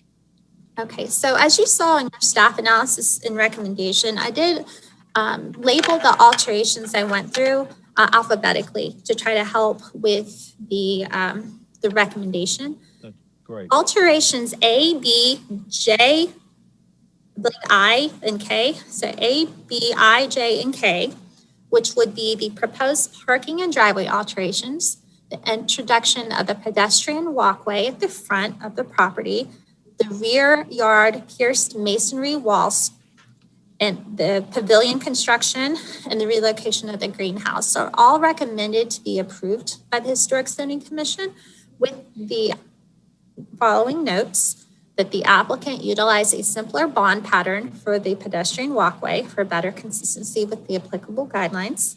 A sample of the brick for both the walkway and that rear pierced screen wall be submitted to staff for review and approval prior to issuance of a building permit.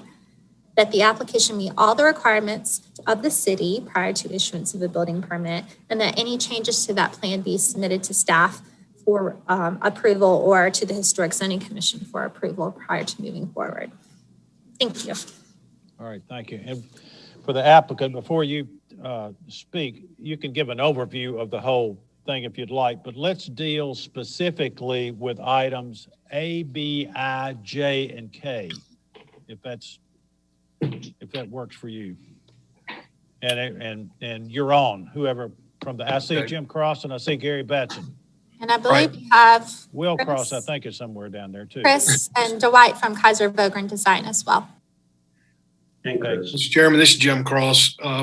My company Oversight is acting as the owner rep for BGA on this project. Before, I'd like to make some comments related to the fence along Franklin Road, so I'll reserve that for later if it's okay with you, and then turn it that's fine. That's to fine. Dwight and Chris from KVD to address the other issues. Do an overview of the project. Yeah, so this is Chris Wood and Dwight Kaiser, KVD. Thank you. So the overview of the project is to start off to enhance and beautify the campus and to help alleviate the queuing of vehicles out in Franklin Road, which has been a sore subject for many years. And so when we looked at this project a year and a half ago, is how do we gain additional area to allow that to happen? And so that's where we generated the idea to move the parking to the rear and allow additional queuing length, and also to have double lanes to allow that to happen. So we're trying to move as much traffic off of Franklin Road as possible. And so while we were looking at that, we were looking at opportunities to help enhance the campus and establish the presence in the historical context. So we looked at colleges and schools of how do they address their entrances. And a lot of them would have a combination of masonry wall and fence and ceremonial entrances. And so we were trying to kind of introduce those elements to tie the school to the streetscape with some of those features. And then, we were layering in the need of the school to provide means to control access onto the property, and hence the need to kind of talk about security measures along the perimeter, as well as when they're talking about renovations for the building itself. And then just overall enhancements, landscape enhancements to the site, providing learning opportunities. I think, Amanda, if you're able to show the Northern Courtyard classroom, really, I just want to kind of briefly talk about that opportunity. So I think it should be the next slide there.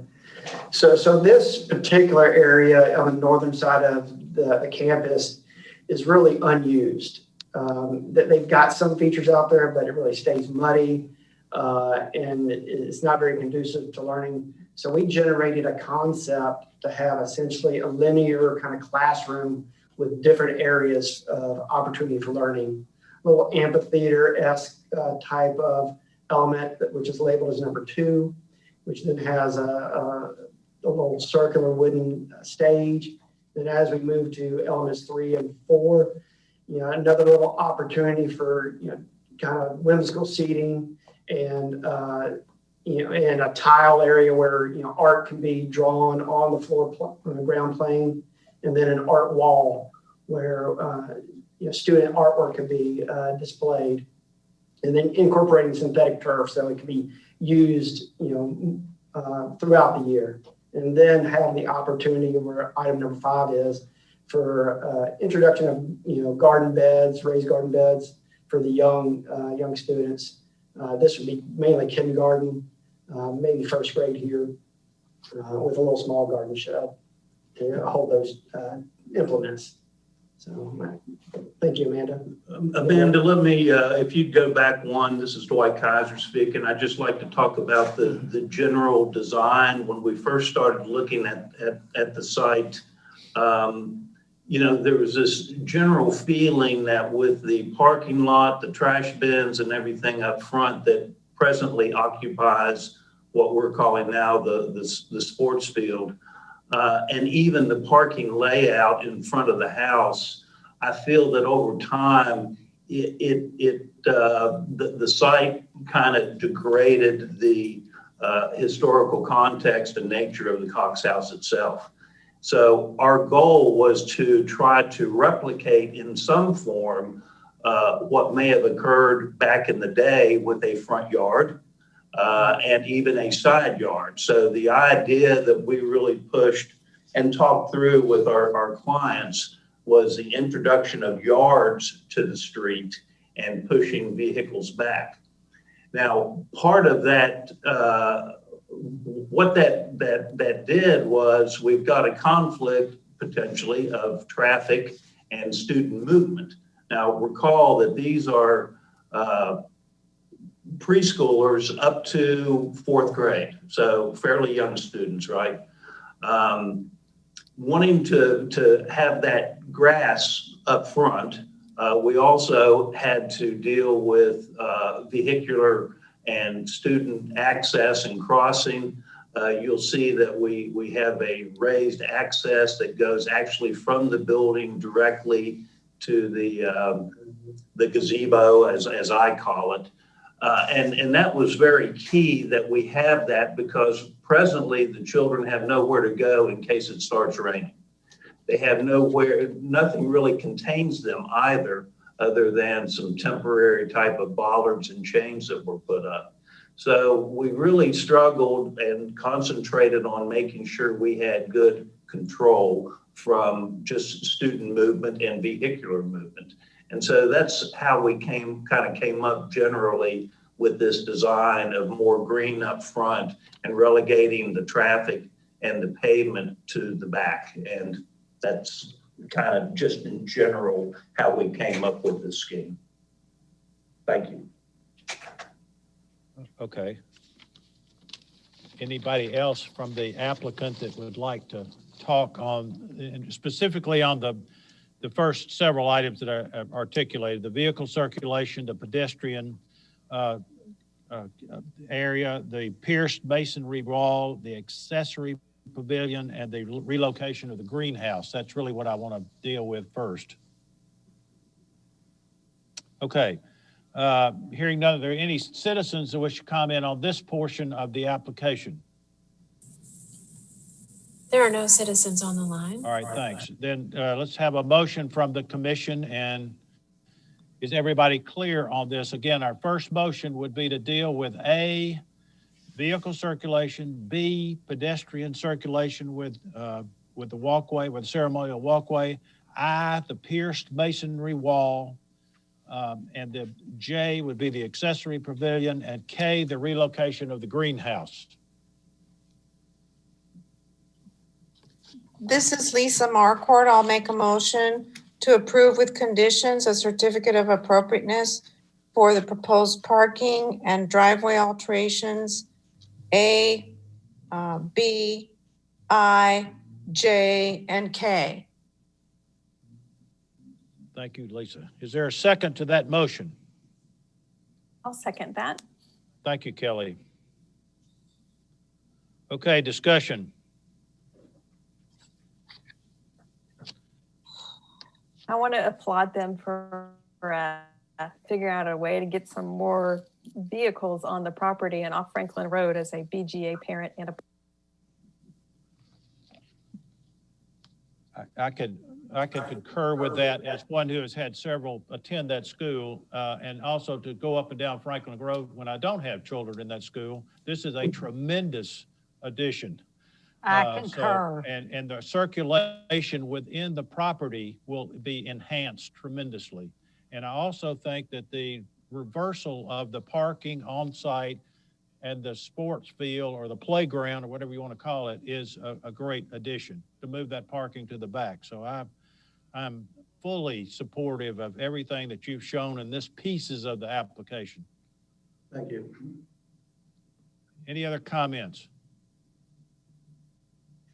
You ready to vote? Okay. Kelly Baker. Aye.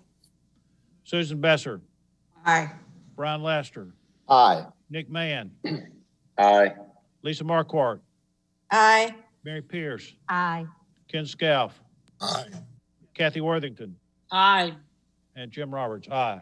Okay, now, Amanda, let's go to items C and H.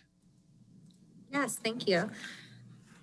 The alterations C and H are the two proposed accessibility ramps and the installation of the aluminum fencing along the northern property line. And it's recommended that the commission defer those items as no information has been provided to demonstrate how the ramps will look and if historic materials on the porch will be altered to accommodate it. It's also recommended that the applicant consider relocation of the proposed ramp at the front porch, as this location is not recommended by the guidelines. If issued a COA, the application must meet all city requirements prior to issuance of a building permit, and any additional changes to that plan must be returned to staff or the commission for review and approval. Thank you. Okay, would the applicant then like to comment on the on item C and H, C being the accessibility ramp on the front porch, and H being the aluminum fencing to tie in on the northern side of the property. Yes, thank you. I'd like to. And Amanda, if you could pull the plan back up, please. I would appreciate that.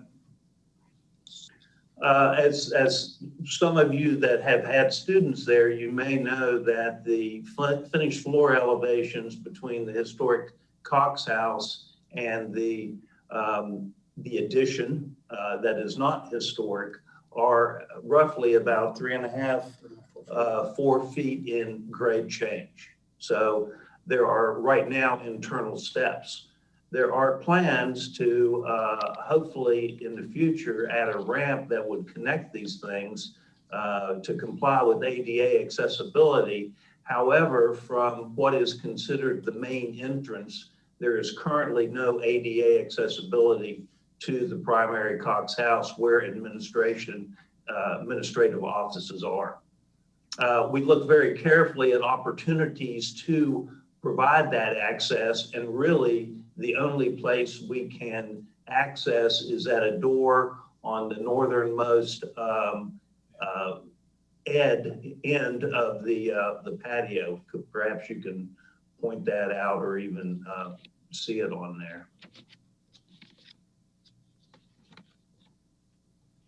Right in there. Now, given that currently the ramp was to land at that far corner and project towards Franklin Road and of course meeting handicap regulations, we can easily, I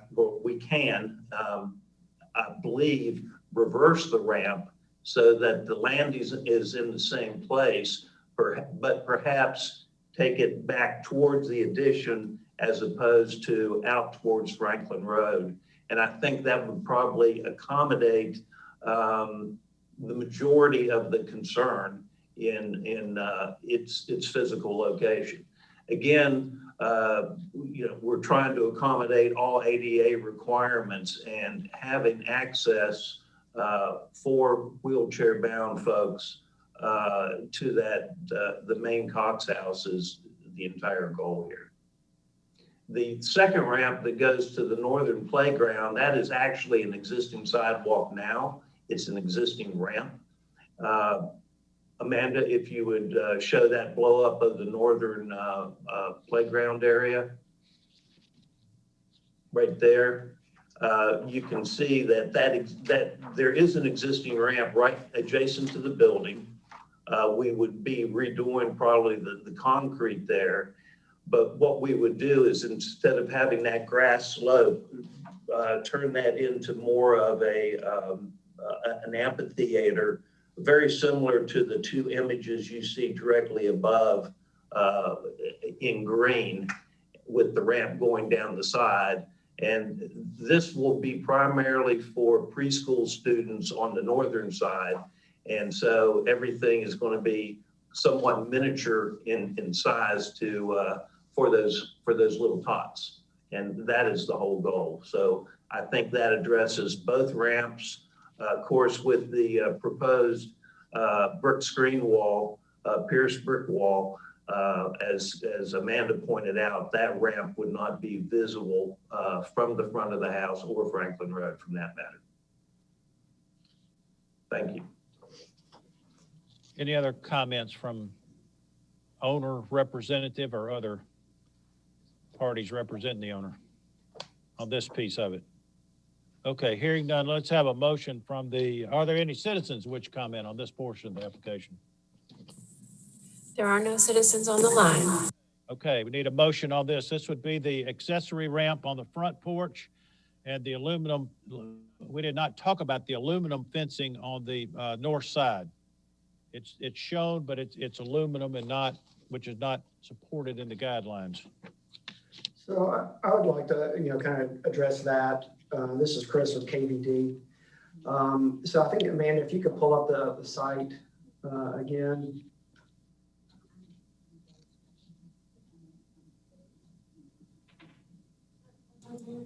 I'm sorry, Mr.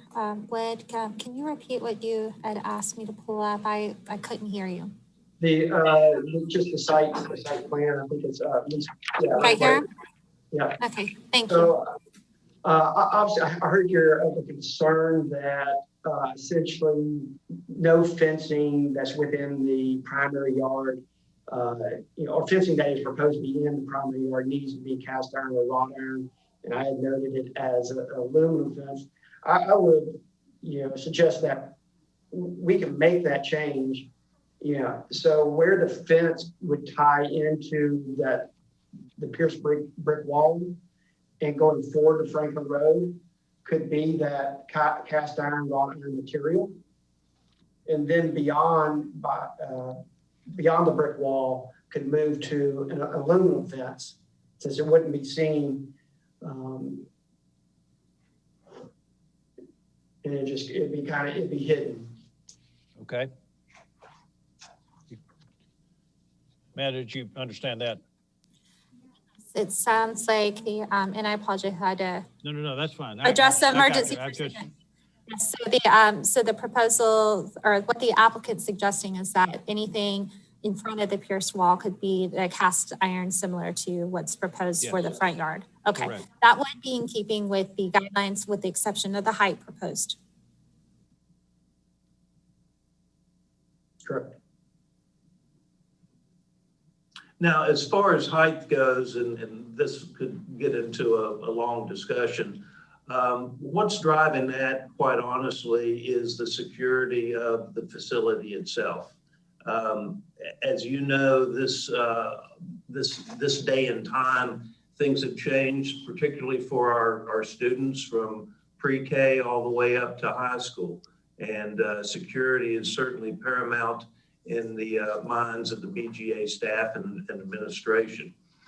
Given the improvements to Franklin Road and the introduction of sidewalks that do not presently occur here, there's going to be more potentially street traffic from pedestrians.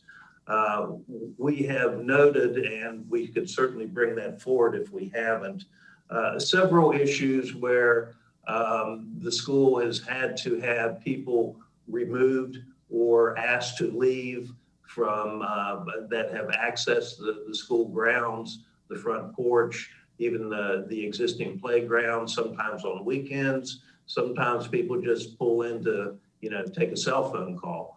But all of that is why we're actually proposing on the height of the fences that are shown.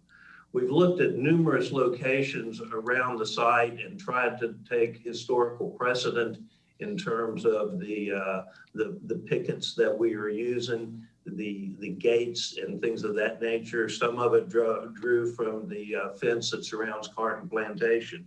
We've also looked at the old O'Moore School of Design, where you have roughly a similar brick and fence and steel fence on top of that.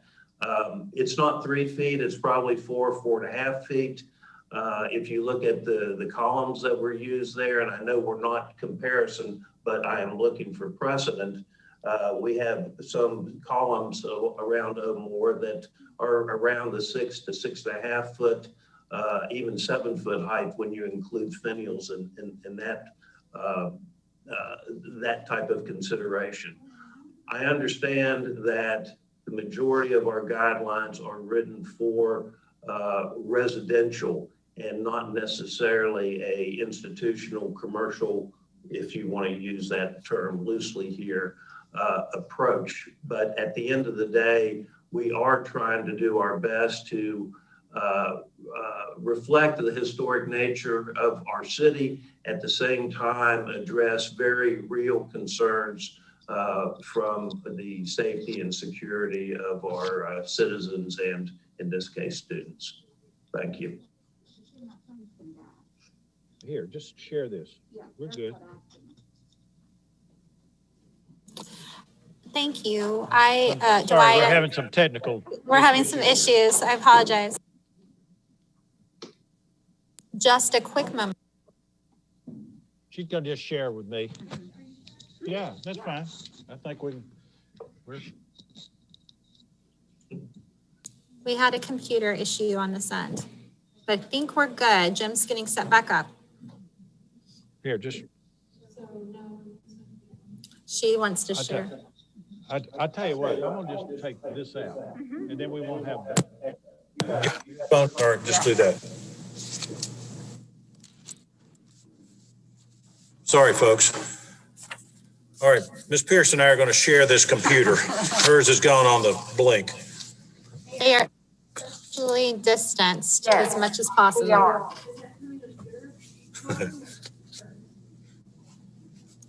Testing. Okay, Testing. I'm not hearing anything. Am I muted? No? Put your earphones back in. That's fine. I'll look. And I'll hear you. Just put your earphones back in, Jim. Just a moment, everyone. Okay.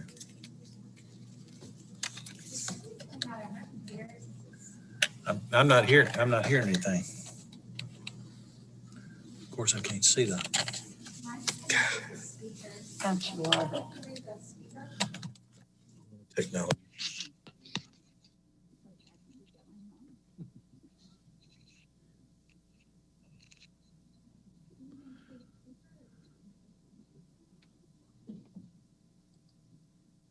Okay, can you hear me?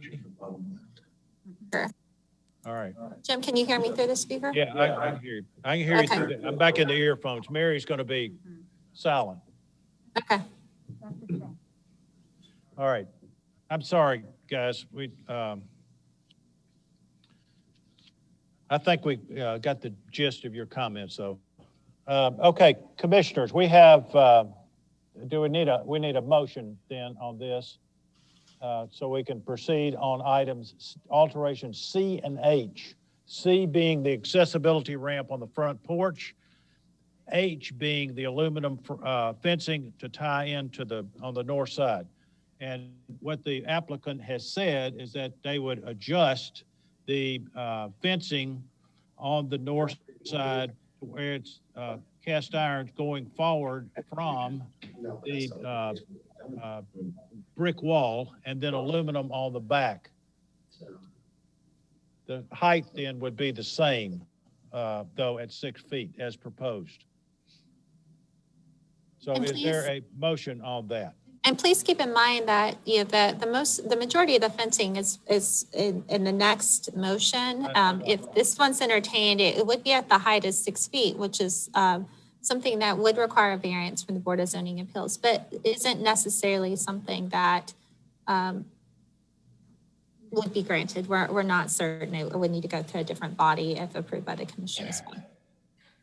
So, Mr. Chair, I move to defer review of the proposed construction of 2 accessibility ramps and installation of aluminum fencing along the northern property line based on staff analysis and recommendation dated February 8, 2021. I would defer it to the March 8th meeting.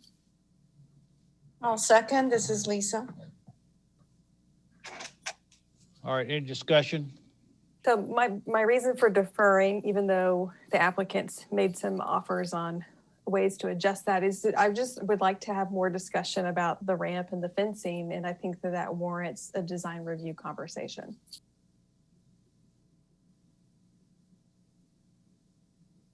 Okay, any other comments? That's a motion to defer then.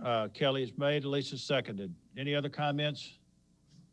All right, hearing none, then let's vote. Kelly Baker? Aye. Susan Besser? Aye. Brian Laster? Aye.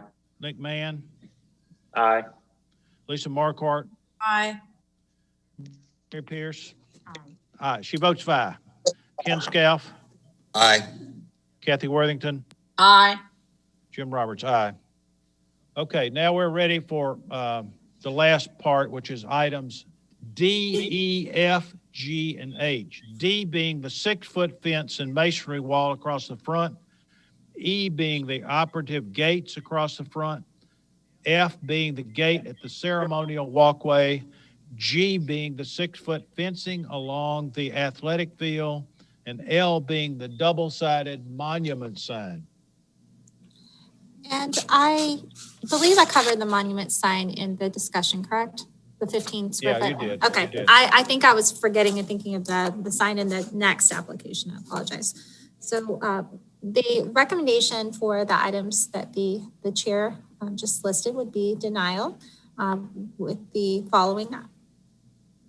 If issued a COA, all fencing that is independent of that athletic field, which would be sections alterations D, E, and F, would require consideration by the Board of Zoning Appeals for issuance of a variance before being installed. And if issued a COA, the application must meet all the requirements of the city prior to issuance of a building permit and a sign permit. And any additional changes would be returned to the preservation planner or the commission for review and approval. And I do want to note, there were some project considerations that staff provided at the end of the report that would be specific to that as well. Namely the ceremonial walkway accessibility requirements per my colleagues in the Building Neighborhood Services Department. Thank you. Okay, applicant and Jim Cross, is this where you wanted to step in? I did, thanks. I won't add much to what Dwight said. Without rehearsal, he covered every point that I'd like to make and did a much better job of it than I would have. But I'd like to point out that the fence is being proposed by BGA solely because of the streetscape project that's being done and the introduction of pedestrian traffic. The whole reason for the streetscape project is to introduce traffic from downtown to the factory and reverse from the factory in Harlingsdale Park into downtown. And given the incidents that the school has already had, and then thinking about what could happen with this additional pedestrian traffic, that a 3-foot fence just would not, it would be more of a decorative fence that would not really serve much purpose from a security standpoint.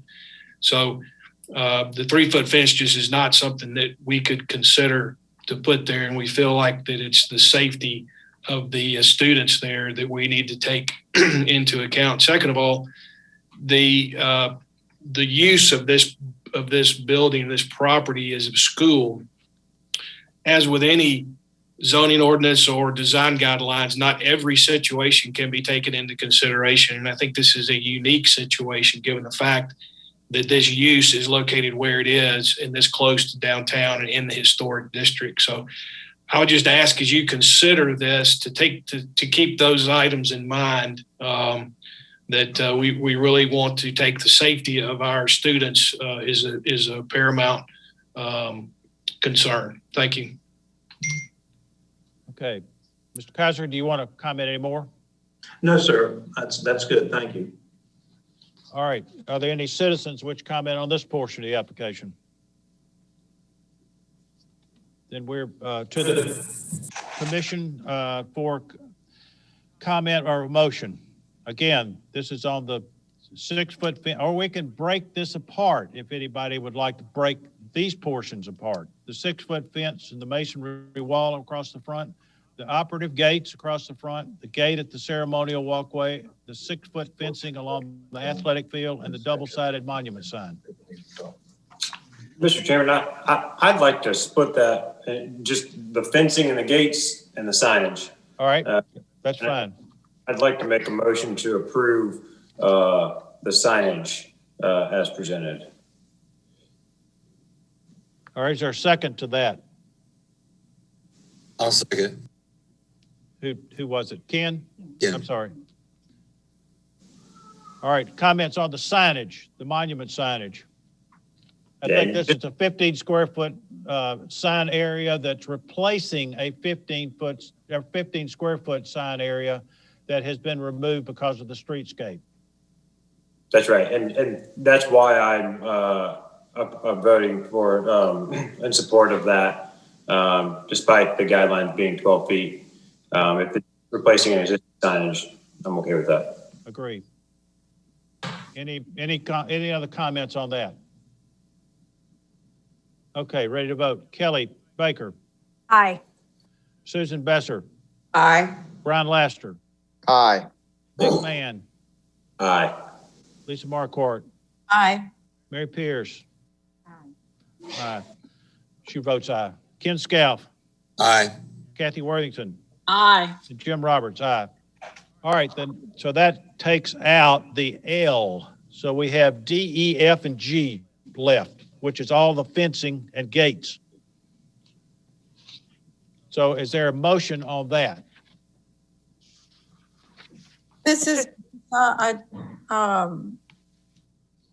concern with D, E, F, and G is that we don't have enough information, and I would make a motion to defer review, especially since the C and H alterations will be deferred to the next design review. Next voting meeting. Pardon me? Yes. Next voting meeting, March. Excuse me. So I would defer to design review so that we can discuss. And I think, okay, is there a second to that? I'll second that, Jim. Thank you, Brian. I think the deferral, let's be specific on the deferral, what we want to see. For one, I understand completely the security issue, completely. I get it.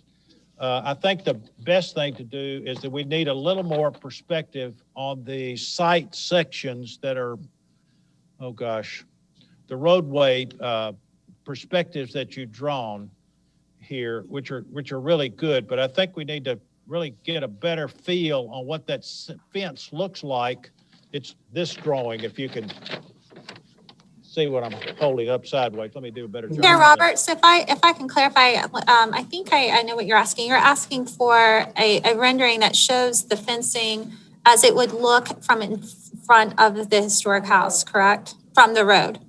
From the road. And what they've shown is fine, but I think whether they Photoshop it or something, I don't know, but a better perspective of what a 6-foot fence would look like on that property across the front. Okay. So I think that would be one thing. Commissioners may have other thoughts on that, but I think this is, from my standpoint, I think that would be very important to see. Mr. Chair, I'd like for that to include the improvements that the city's doing that are underway. Yes, yeah, taking those into account. And the one thing I would like to see is what are the access control mechanisms in these gates? Are they just going to be unlocked all the time? Is it going to, how are you going to access the pedestrian gate? Is that key card? I know there's a lot of technology around gates, but I understand the main argument is safety here, and I can appreciate that. But I want to make sure that these aren't just easily swung open either. So if that's really following the safety guidelines. So just like a little more context there. I think that's yes. Could it be helpful also because there's a lot of topographical changes there to be able to understand how that all fits in there? Yeah, and they did a good job on showing part of that, but I think there's a little more that we need to really see to get a fuller understanding. Any other comments from the commission? This is a motion to defer.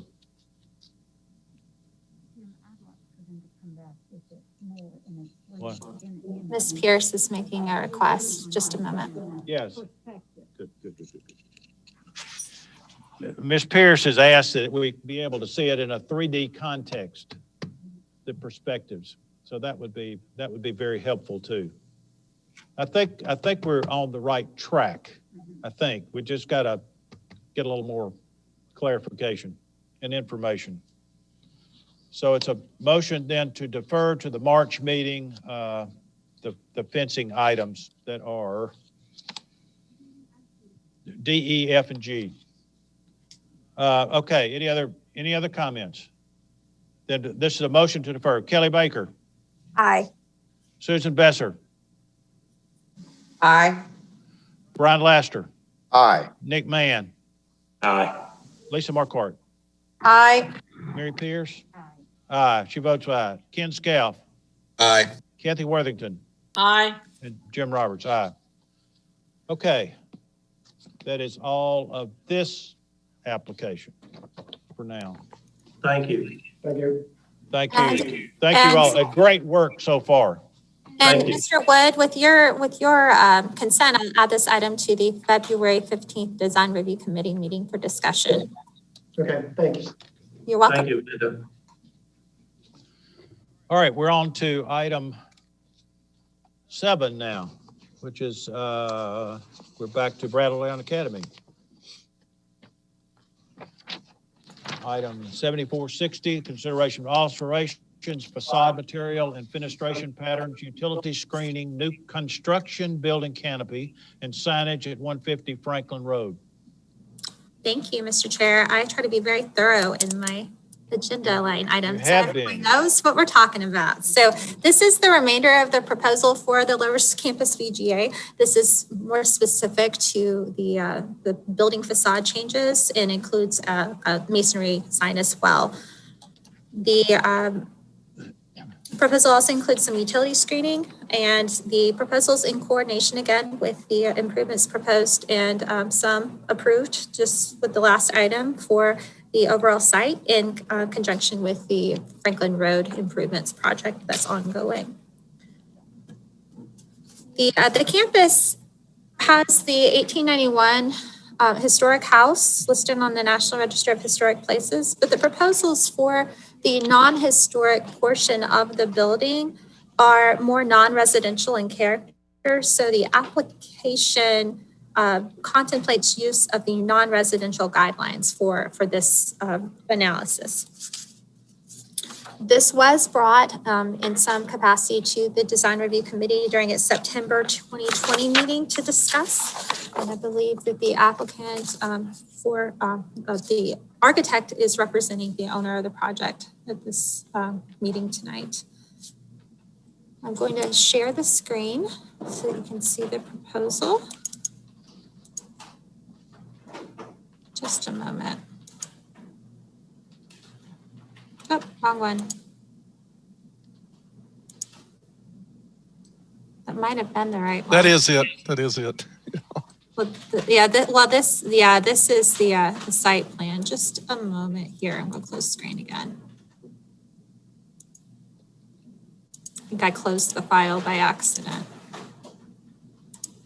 So this proposal includes the construction of a covered walkway. It also includes a canopy to serve as a vehicular drop-off for school children on the right elevation of the property.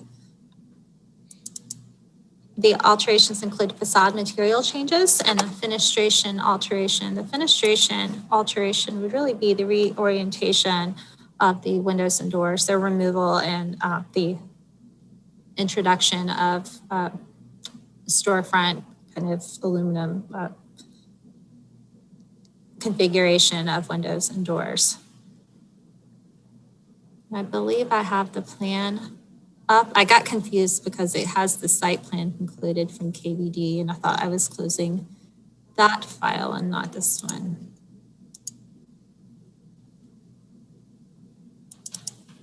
Okay. Can everybody see the screen? Yes. Okay, I can't tell because the screen up there doesn't show it, so thank you for that. So the canopy, as you can see, is shown on the screen here. This facade change would include the introduction of a 3-coat stucco treatment to the right elevation of the addition, as well as the removal and replacement of the windows with the storefront configuration you see here. The covered walkway and canopy are proposed to measure 11 to 12 feet in height, depending on where you measure from grade. I believe that's at the sidewalk surface, and then up to 16 and 4 inches at the portion where it meets the road. The canopy is proposed to be constructed of steel framing with the 3-coat stucco veneer applied to that. The bracketing is proposed to be fiberglass, similar to a FIPON product. I know the commission has reviewed something similar as of late. The piers are proposed to be brick with a limestone base. I'm going to zoom in so that the viewing public can see it.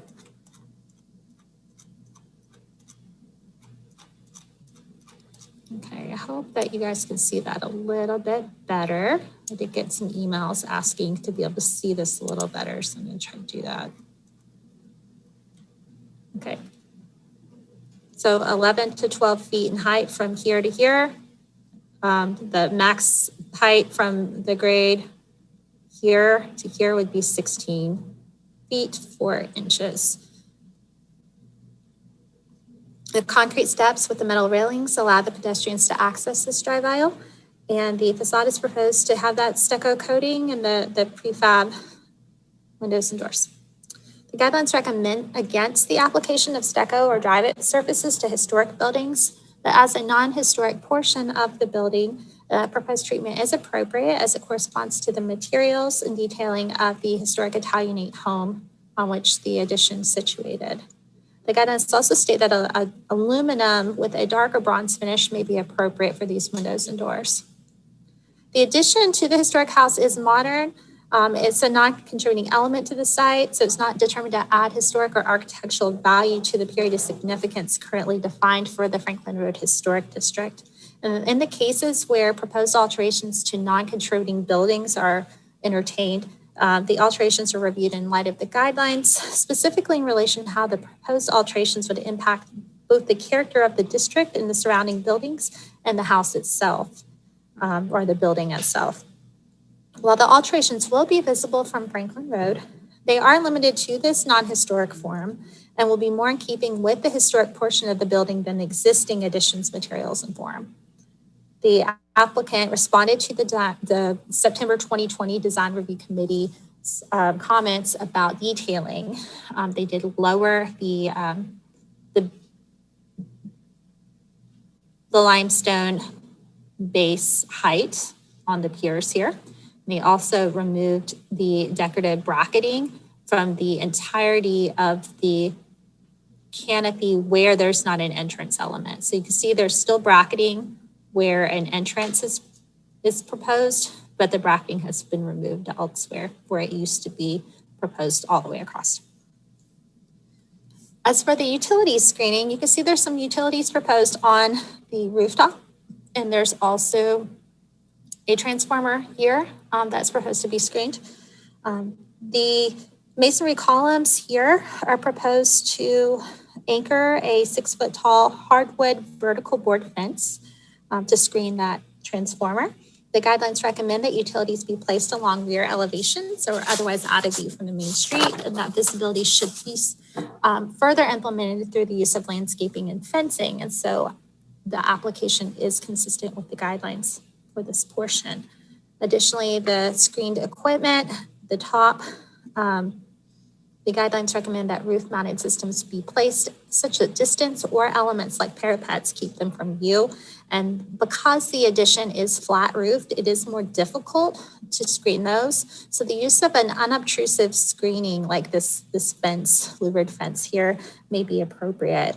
The screening is proposed to consist of aluminum and have the louvers for the venting. A dove gray is the color that has been identified by the applicant on the specification sheets.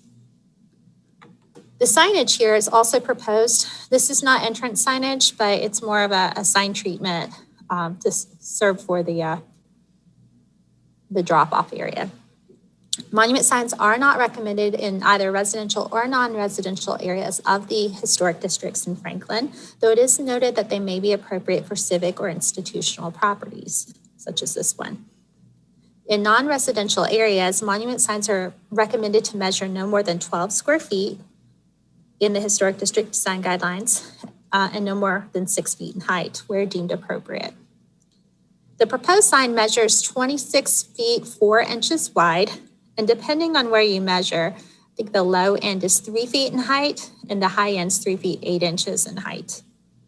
Without specifications to define the sign face only, which would be the areas where the letters are located, it's unclear if this meets the zoning ordinance regulations, which specify that a monument sign face cannot exceed 32 square feet.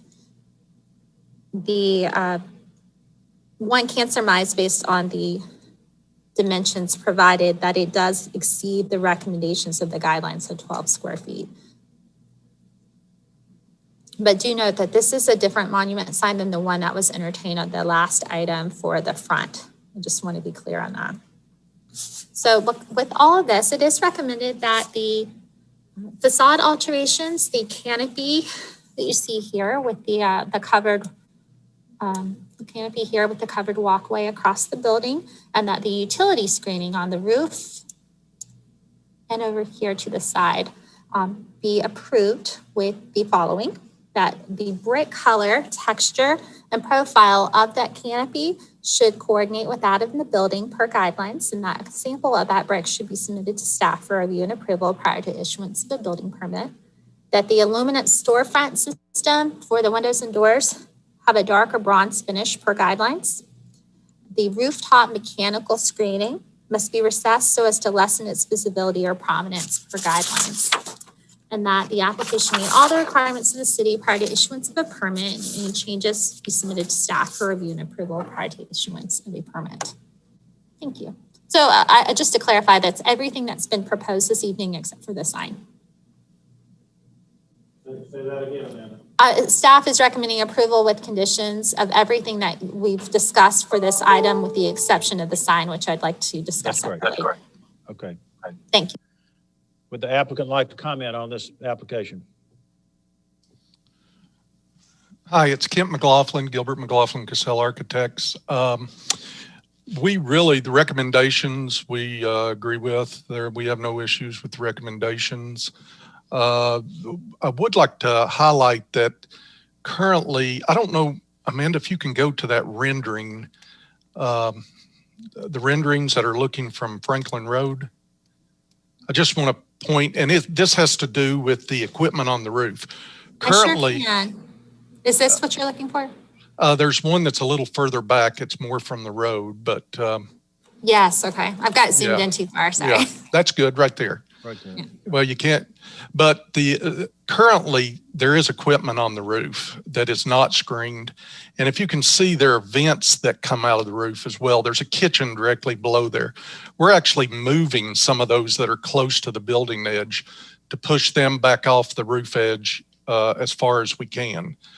So we're actually moving some of the vents from the kitchen and screening all the existing equipment, as well as there are a couple of new pieces of equipment that will be screened. We are working closely with KVD and Gary with the site implementation, and the brick that we're proposing for the canopy, the detailing of the canopy, as you saw, ties into the site pavilion, and also we will tie that in as well to the fencing. So it will be a cohesive project when complete. Okay, anything else? That's it. All right. Thank you. Any citizens who wish to comment on this application? No citizens on the line. Okay, commission, let's take the facade alterations without the sign, everything but the sign. Let's do that in our first motion, so somebody will make that. I'll make that motion. All right, Ms. Pierce has made the motion to approve. Is there a second to that? I'll second. This is Lisa. Thank you, Lisa. Okay, discussion, questions?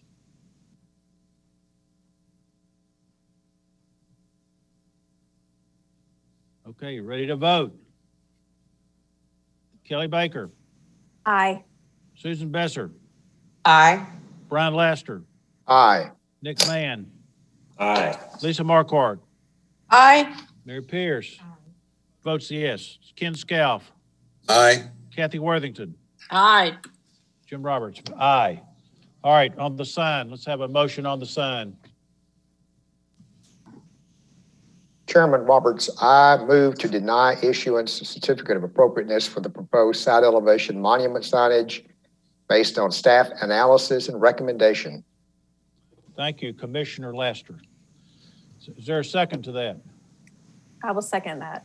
Kelly, any comments? Okay, ready to vote. Kelly Baker, Aye. Susan Besser, Aye. Brian Laster, Aye. Nick Mann, Aye. Lisa Marquardt, Aye. Mary Pierce. Votes aye. Ken Scalf, Aye.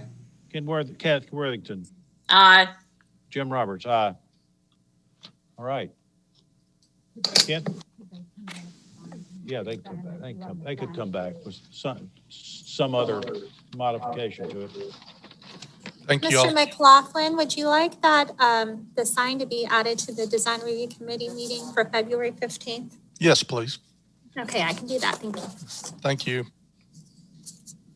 All right, we're ready for item number 8. Consideration of window alteration at 106 Church Street. Amanda? Yes, thank you. The applicant is requesting a certificate of appropriateness for the enclosure of an alley elevation window on a brownstone located to face Church Street. I'm going to share the screen.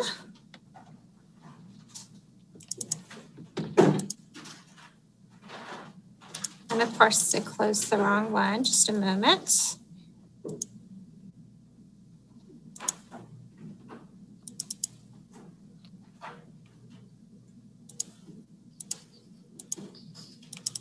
Okay. Can everyone see the screen? 106 Church Street. Yes. Okay.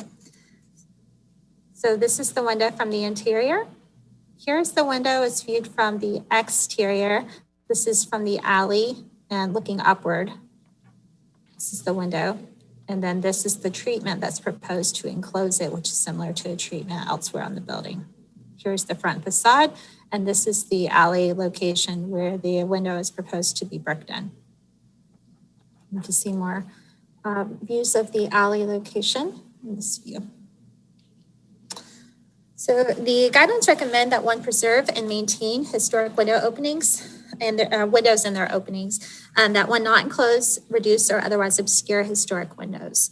The subject building, of course, is not a historic building. It was constructed in the 2000s and is not contributing to the Franklin Road Historic District as defined by the period of significance.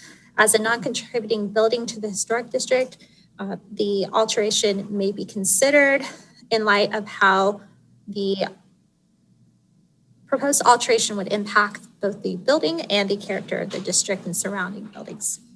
The enclosure of the window is appropriate given its lack of visibility from public view sheds. The proposed enclosure treatment to match that of other facade treatments on the building that mimic window enclosures, meaning that this is added to provide rhythm and spacing of fenestration pattern on the building, but doesn't obviously function as a window, would be appropriate as a treatment for the enclosure of the window as proposed. As such, it is recommended that the commission approve with conditions the alteration, with the condition that the brick color, texture, size, and herringbone inlay design match that found elsewhere on the same facade, and that the selected brick must be submitted to the preservation planner for a review and approval prior to issuance of a building permit. Thank you. Thank you. Would the applicant like to comment on this application? Can you hear me? Yes, loud and clear.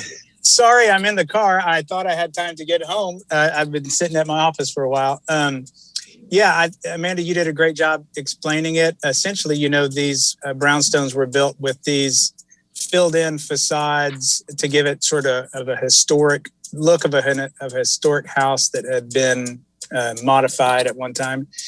And there's a future kitchen renovation coming in some months that we're wanting to do, which would require using that space, that wall space. And it also would give the homeowners a little bit more privacy as you can kind of see into each other's windows. But essentially, it's mainly to gain that wall space in the kitchen for a kitchen remodel. Okay. Are there any citizens which comment on this application? None. Okay, commissioners, we need a motion. Mr. Chair, Yes. I move to approve with conditions a certificate of appropriateness for the window alterations. All right, thank you, Ken.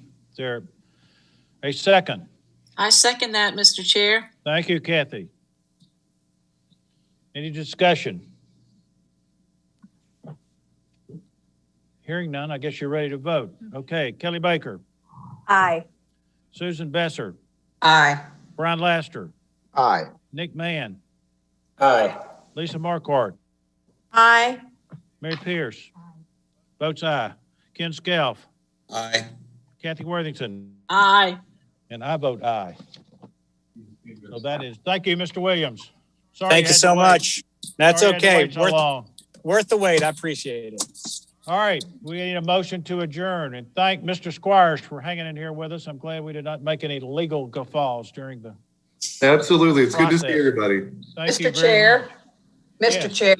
Yes. Amanda and I spoke earlier today and we talked about, and is this a good time to do this, Amanda? Yeah, it's a good time.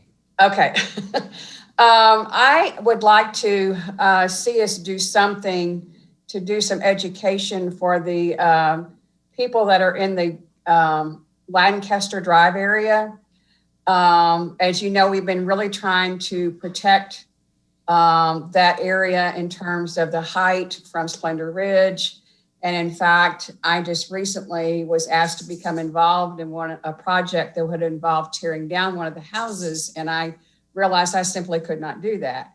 And Amanda had suggested that we might be doing some kind of education program or something to maybe introduce to these people or reintroduce to the neighbors that they have an option to do some conservation zoning or something that would protect that. And I'd be really glad to be part of that. So I'm just proposing that. We would probably need to include this in for further discussion on the general nature in a design review or another meeting. Okay. But certainly it's something that we can take up in another type of session. So I think that would be fine. Thank you. So we could include it in the next design review if we've got a spot to do that. Yes, I'll look at the agenda and see if we can accommodate that for the February DRC. If not, we can certainly add it to the March DRC. Yeah. So good point, Sue. Anything else before I get a motion to adjourn? All right, is there a motion to adjourn then? Ms. Pierce just jumped up and down and said yes. Is there a second to that? Second. Kelly, thank you. And we'll vote. Kelly Baker. Aye. Susan Besser. Aye. Brian Laster. Aye. Nick Mann. Aye. Lisa Marquardt. Aye. Mary Pierce. Ken Scalf. Aye. Kathy Worthington. Aye. And Jim Roberts. Aye. Nick Mann, thank you for your first meeting and your great suggestion on that one property. That was outstanding. Absolutely. Glad to be here. Thanks for having me, y'all. Look forward to working together. Thank you. Thank you. We are adjourned. Bye, y'all. Bye.